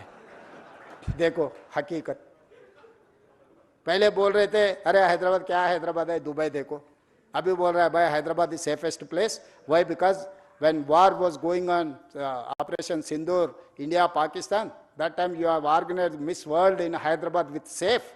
So Hyderabad is safest place for any person. ఈ రోజు ప్రపంచమంతా మన వైపు చూస్తుంది, మనము తప్పిదాల వైపు చూడొద్దు. ఎక్కడైనా చెడు ఉంటుంది, ఆ చెడును మనము తొందరగా అట్రాక్ట్ చేస్తుంది. Social media double edged weapon. Positive నిజము గడప దాటకముందే అబద్ధం ఊరంతా తిరిగి వస్తుందని వెనకటికి పెద్దలు చెప్పారు. ఈరోజు అబద్ధాలు చెప్పడానికి నెలకు 5 కోట్లు ఖర్చు పెడుతున్నారు అక్రమ సంపాదనను కొంతమంది. నేను ఇవన్నీ చెప్తే మా బట్టి విక్రమార్క గారు అంటారు అరే నీ ఆలోచనలు మంచుకున్నాయి, నీ పనులు బాగున్నాయి, నువ్వెందుకు చెప్పవు అంటాడు. నాకు దీని మీదనే సమయం సరిపోతుంది, రోజుకు 18 గంటలు. ఇది ఒక మీరు సొంత ఇల్లు కట్టుకుంటే ఒక 2000 స్క్వేర్ ఫీట్ సొంత ఇల్లు కట్టుకున్నా ఒక 3000 స్క్వేర్ ఫీట్ అపార్ట్మెంట్ ఇంటీరియర్ చేసుకోవడానికి మీకు ఎన్ని రోజులు పడుతుంది? మీ ఇంట్లో మీ సతీమణితో మీకు ఎన్ని తిట్లు పడుతున్నాయి ఉన్నోళ్ళు అందరికీ తెలుసు కదా. కిచెన్ అట్లా లేదు, డ్రాయింగ్ ఇట్లా లేదు, డైనింగ్ అట్లా లేదు, బెడ్రూమ్ ఇట్లా లేదని. ఇంత పెద్ద ప్రాజెక్టును ఒక కాన్సెప్ట్ను కన్సీవ్ చేసి 0 to 100 చేయాలంటే ఎన్ని గంటలు మేము పనిచేసి ఉంటాం?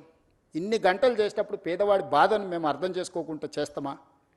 పేదవాళ్లతో మాకున్న శత్రుత్వం ఏంది? పేదవాళ్ళ నిరాశ్రయులు చేయాలని ప్రభుత్వం ఎందుకు అనుకుంటుంది? పేదవాళ్ళతో శత్రుత్వం చేసినోడు తిరిగి మళ్ళీ అధికారంలోకి వస్తాడా? ఎక్కువ నా ఆలోచన ఏముంటుంది? ఇంకోసారి ముఖ్యమంత్రి కావాలి, మా ప్రభుత్వం రావాలని ఉంటుంది. అది రావాలంటే వాళ్ళకి మేలు చేయాలి, కానీ వాళ్ళని విధ్వంసం చేస్తే అది జరుగుద్దా?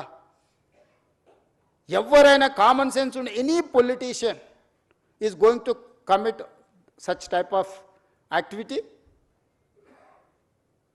ఇది చేస్తే రేవంత్ రెడ్డికి చరిత్రలో ఒక పేరు వస్తుంది, కాంగ్రెస్ పార్టీకి ఈ ప్రభుత్వానికి మంచి పేరు వస్తుంది. ఈ వస్తే రెండోసారి కూడా మేము అధికారానికి దూరం అవుతామని కొంతమంది కడుపులో కుళ్ళు, మాటల్లో విషం, చూపుల్లో పగ, ఈ 3 కాంబినేషన్స్తోని దీన్ని అడ్డుకునే ప్రయత్నం చేస్తున్నారు. ఇక ఇదంతా మీకు అప్పచెప్పిన నా జిమ్మేదారి అయిపోయింది. మీరందరు దీన్ని కాపాడుకుందామా లేకపోతే కాలానికి వదిలేద్దామా మీరే డిసైడ్ చేయండి.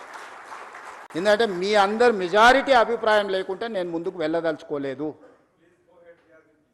మీరు దీని మీద ఏమేం కావాలో సజెషన్స్ ఇవ్వండి. ఓపెన్గా వెబ్సైట్ ఇచ్చిండ్రు, ఆ వెబ్సైట్ ఒకసారి ఆన్ చేయండి, స్క్రీన్ మీద ప్లే చేయరు. ఆ వెబ్సైట్ ఉంది కదా, ఆ వెబ్సైట్లో musi.telangana.government.in ఎవరు ఏం సలహాలు ఉన్నా, ఎక్స్పర్ట్స్ ఎవరు ఉన్నా కూడా మాకు ఇవ్వండి. మంచిని అన్నిటిని తీసుకుంటాము. సలహాలు మీరు ఎవరు ఇచ్చినా అది అమలు చేస్తే నాకే మంచి పేరు వస్తుంది, మా ప్రభుత్వానికి గుర్తింపు వస్తుంది. తప్పులు జరగకుండా సరిదిద్దే బాధ్యత మీదే. మీకే ఓపెన్ ప్లాట్ఫామ్, ఓపెన్ డయాస్ మీతో షేర్ చేస్తున్నా నేను. ఎవరు డిపిఆర్ లేదు, ఎన్ని వేలు అవుతుందో తెలియదు, ఏం జరుగుతుందో తెలియదు, తెర వెనక ఇది జరిగింది, తెర ముందు అది జరిగింది. ఇక ఈ ఊహాగానాలకు, కాన్స్పిరసీ థియరీస్కి పులి స్టాప్ పెట్టండి దయచేసి. ఇంకా మీరు పెట్టినా కూడా నేను అనేది ఏం లేదు. మనం అందరికీ చెప్తాం బాగుండే మంచి బట్టలు తొడుకోని, లేదు నేను ఇట్లనే ఉంటాను ఎవరన్నా బజార్లో తిరిగినారు అనుకో అటు దిక్కు చూడడం మానేస్తాం. ఏం చేస్తాం? అంతకుమించి ఏం మార్గం ఉంది నాకు మీరు చెప్పండి. చెడు చూడొద్దని ఎప్పుడో చెప్పారు, చెడు వినొద్దని చెప్పారు. మహాత్మా గాంధీ గారే చెప్పినట్టున్నారు కదా మనకు. సో ఖచ్చితంగా చెడు చూడను, చెడు వినను. మంచి ఏది చెప్పినా నేను స్వీకరిస్తా. మీలో ఒకడిని, నేను వేరు మీరు వేరు కాదు, మీలో ఒకడిని, మీతో పాటే ఉంటా. మనందరం కలిసి ఈ ప్రాజెక్టును ముందుకు తీసుకెళ్తాం. మీరందరూ మద్దతు ఇవ్వండి. ఒక అద్భుతాన్ని అంటే అద్భుతాన్ని ప్రపంచంతో పోటీ పడే విధంగా మన నగరాన్ని తీర్చిదిద్దుకుందాము. మన చరిత్రను కాలగర్భంలో కలపొద్దు, మన చరిత్రను భవిష్యత్ తరాలకు అద్భుతంగా అందిస్తామని తెలియజేస్తూ ఓపికగా 2.5 గంటలు కూర్చున్న మీ అందరినీ మనస్ఫూర్తిగా మరొకసారి అభినందిస్తూ, నల్లగొండ ప్రజల యొక్క బాధను అక్కడికి వెళ్ళి చూస్తే తెలుస్తుంది. ఇక్కడ మీరు కాలుష్యాన్ని మాత్రమే చూస్తారు. వాళ్ళ భవిష్యత్ తరాలు పుట్టబోయే పిల్లలు కాలు వంకర, కన్ను వంకర, లేకపోతే రకరకాల సమస్యలతోని ఆ ప్రాంతంలో ప్రజలు బాధను అనుభవిస్తారు. ఈ మూసి ప్రక్షాళన చేయకపోతే వాళ్లకు న్యాయం జరగదు. నల్గొండ ప్రజల యొక్క సమస్యను కూడా సానుకూలంగా అర్థం చేసుకొని ప్రాజెక్టుకు ముందుకు వెళ్ళడానికి అవసరమైన సహకారాన్ని సూచనలు ఇవ్వాల్సిందిగా కోరుకుంటూ మీ అందరి దగ్గర సెలవు తీసుకుంటున్నా. ధన్యవాదాలు.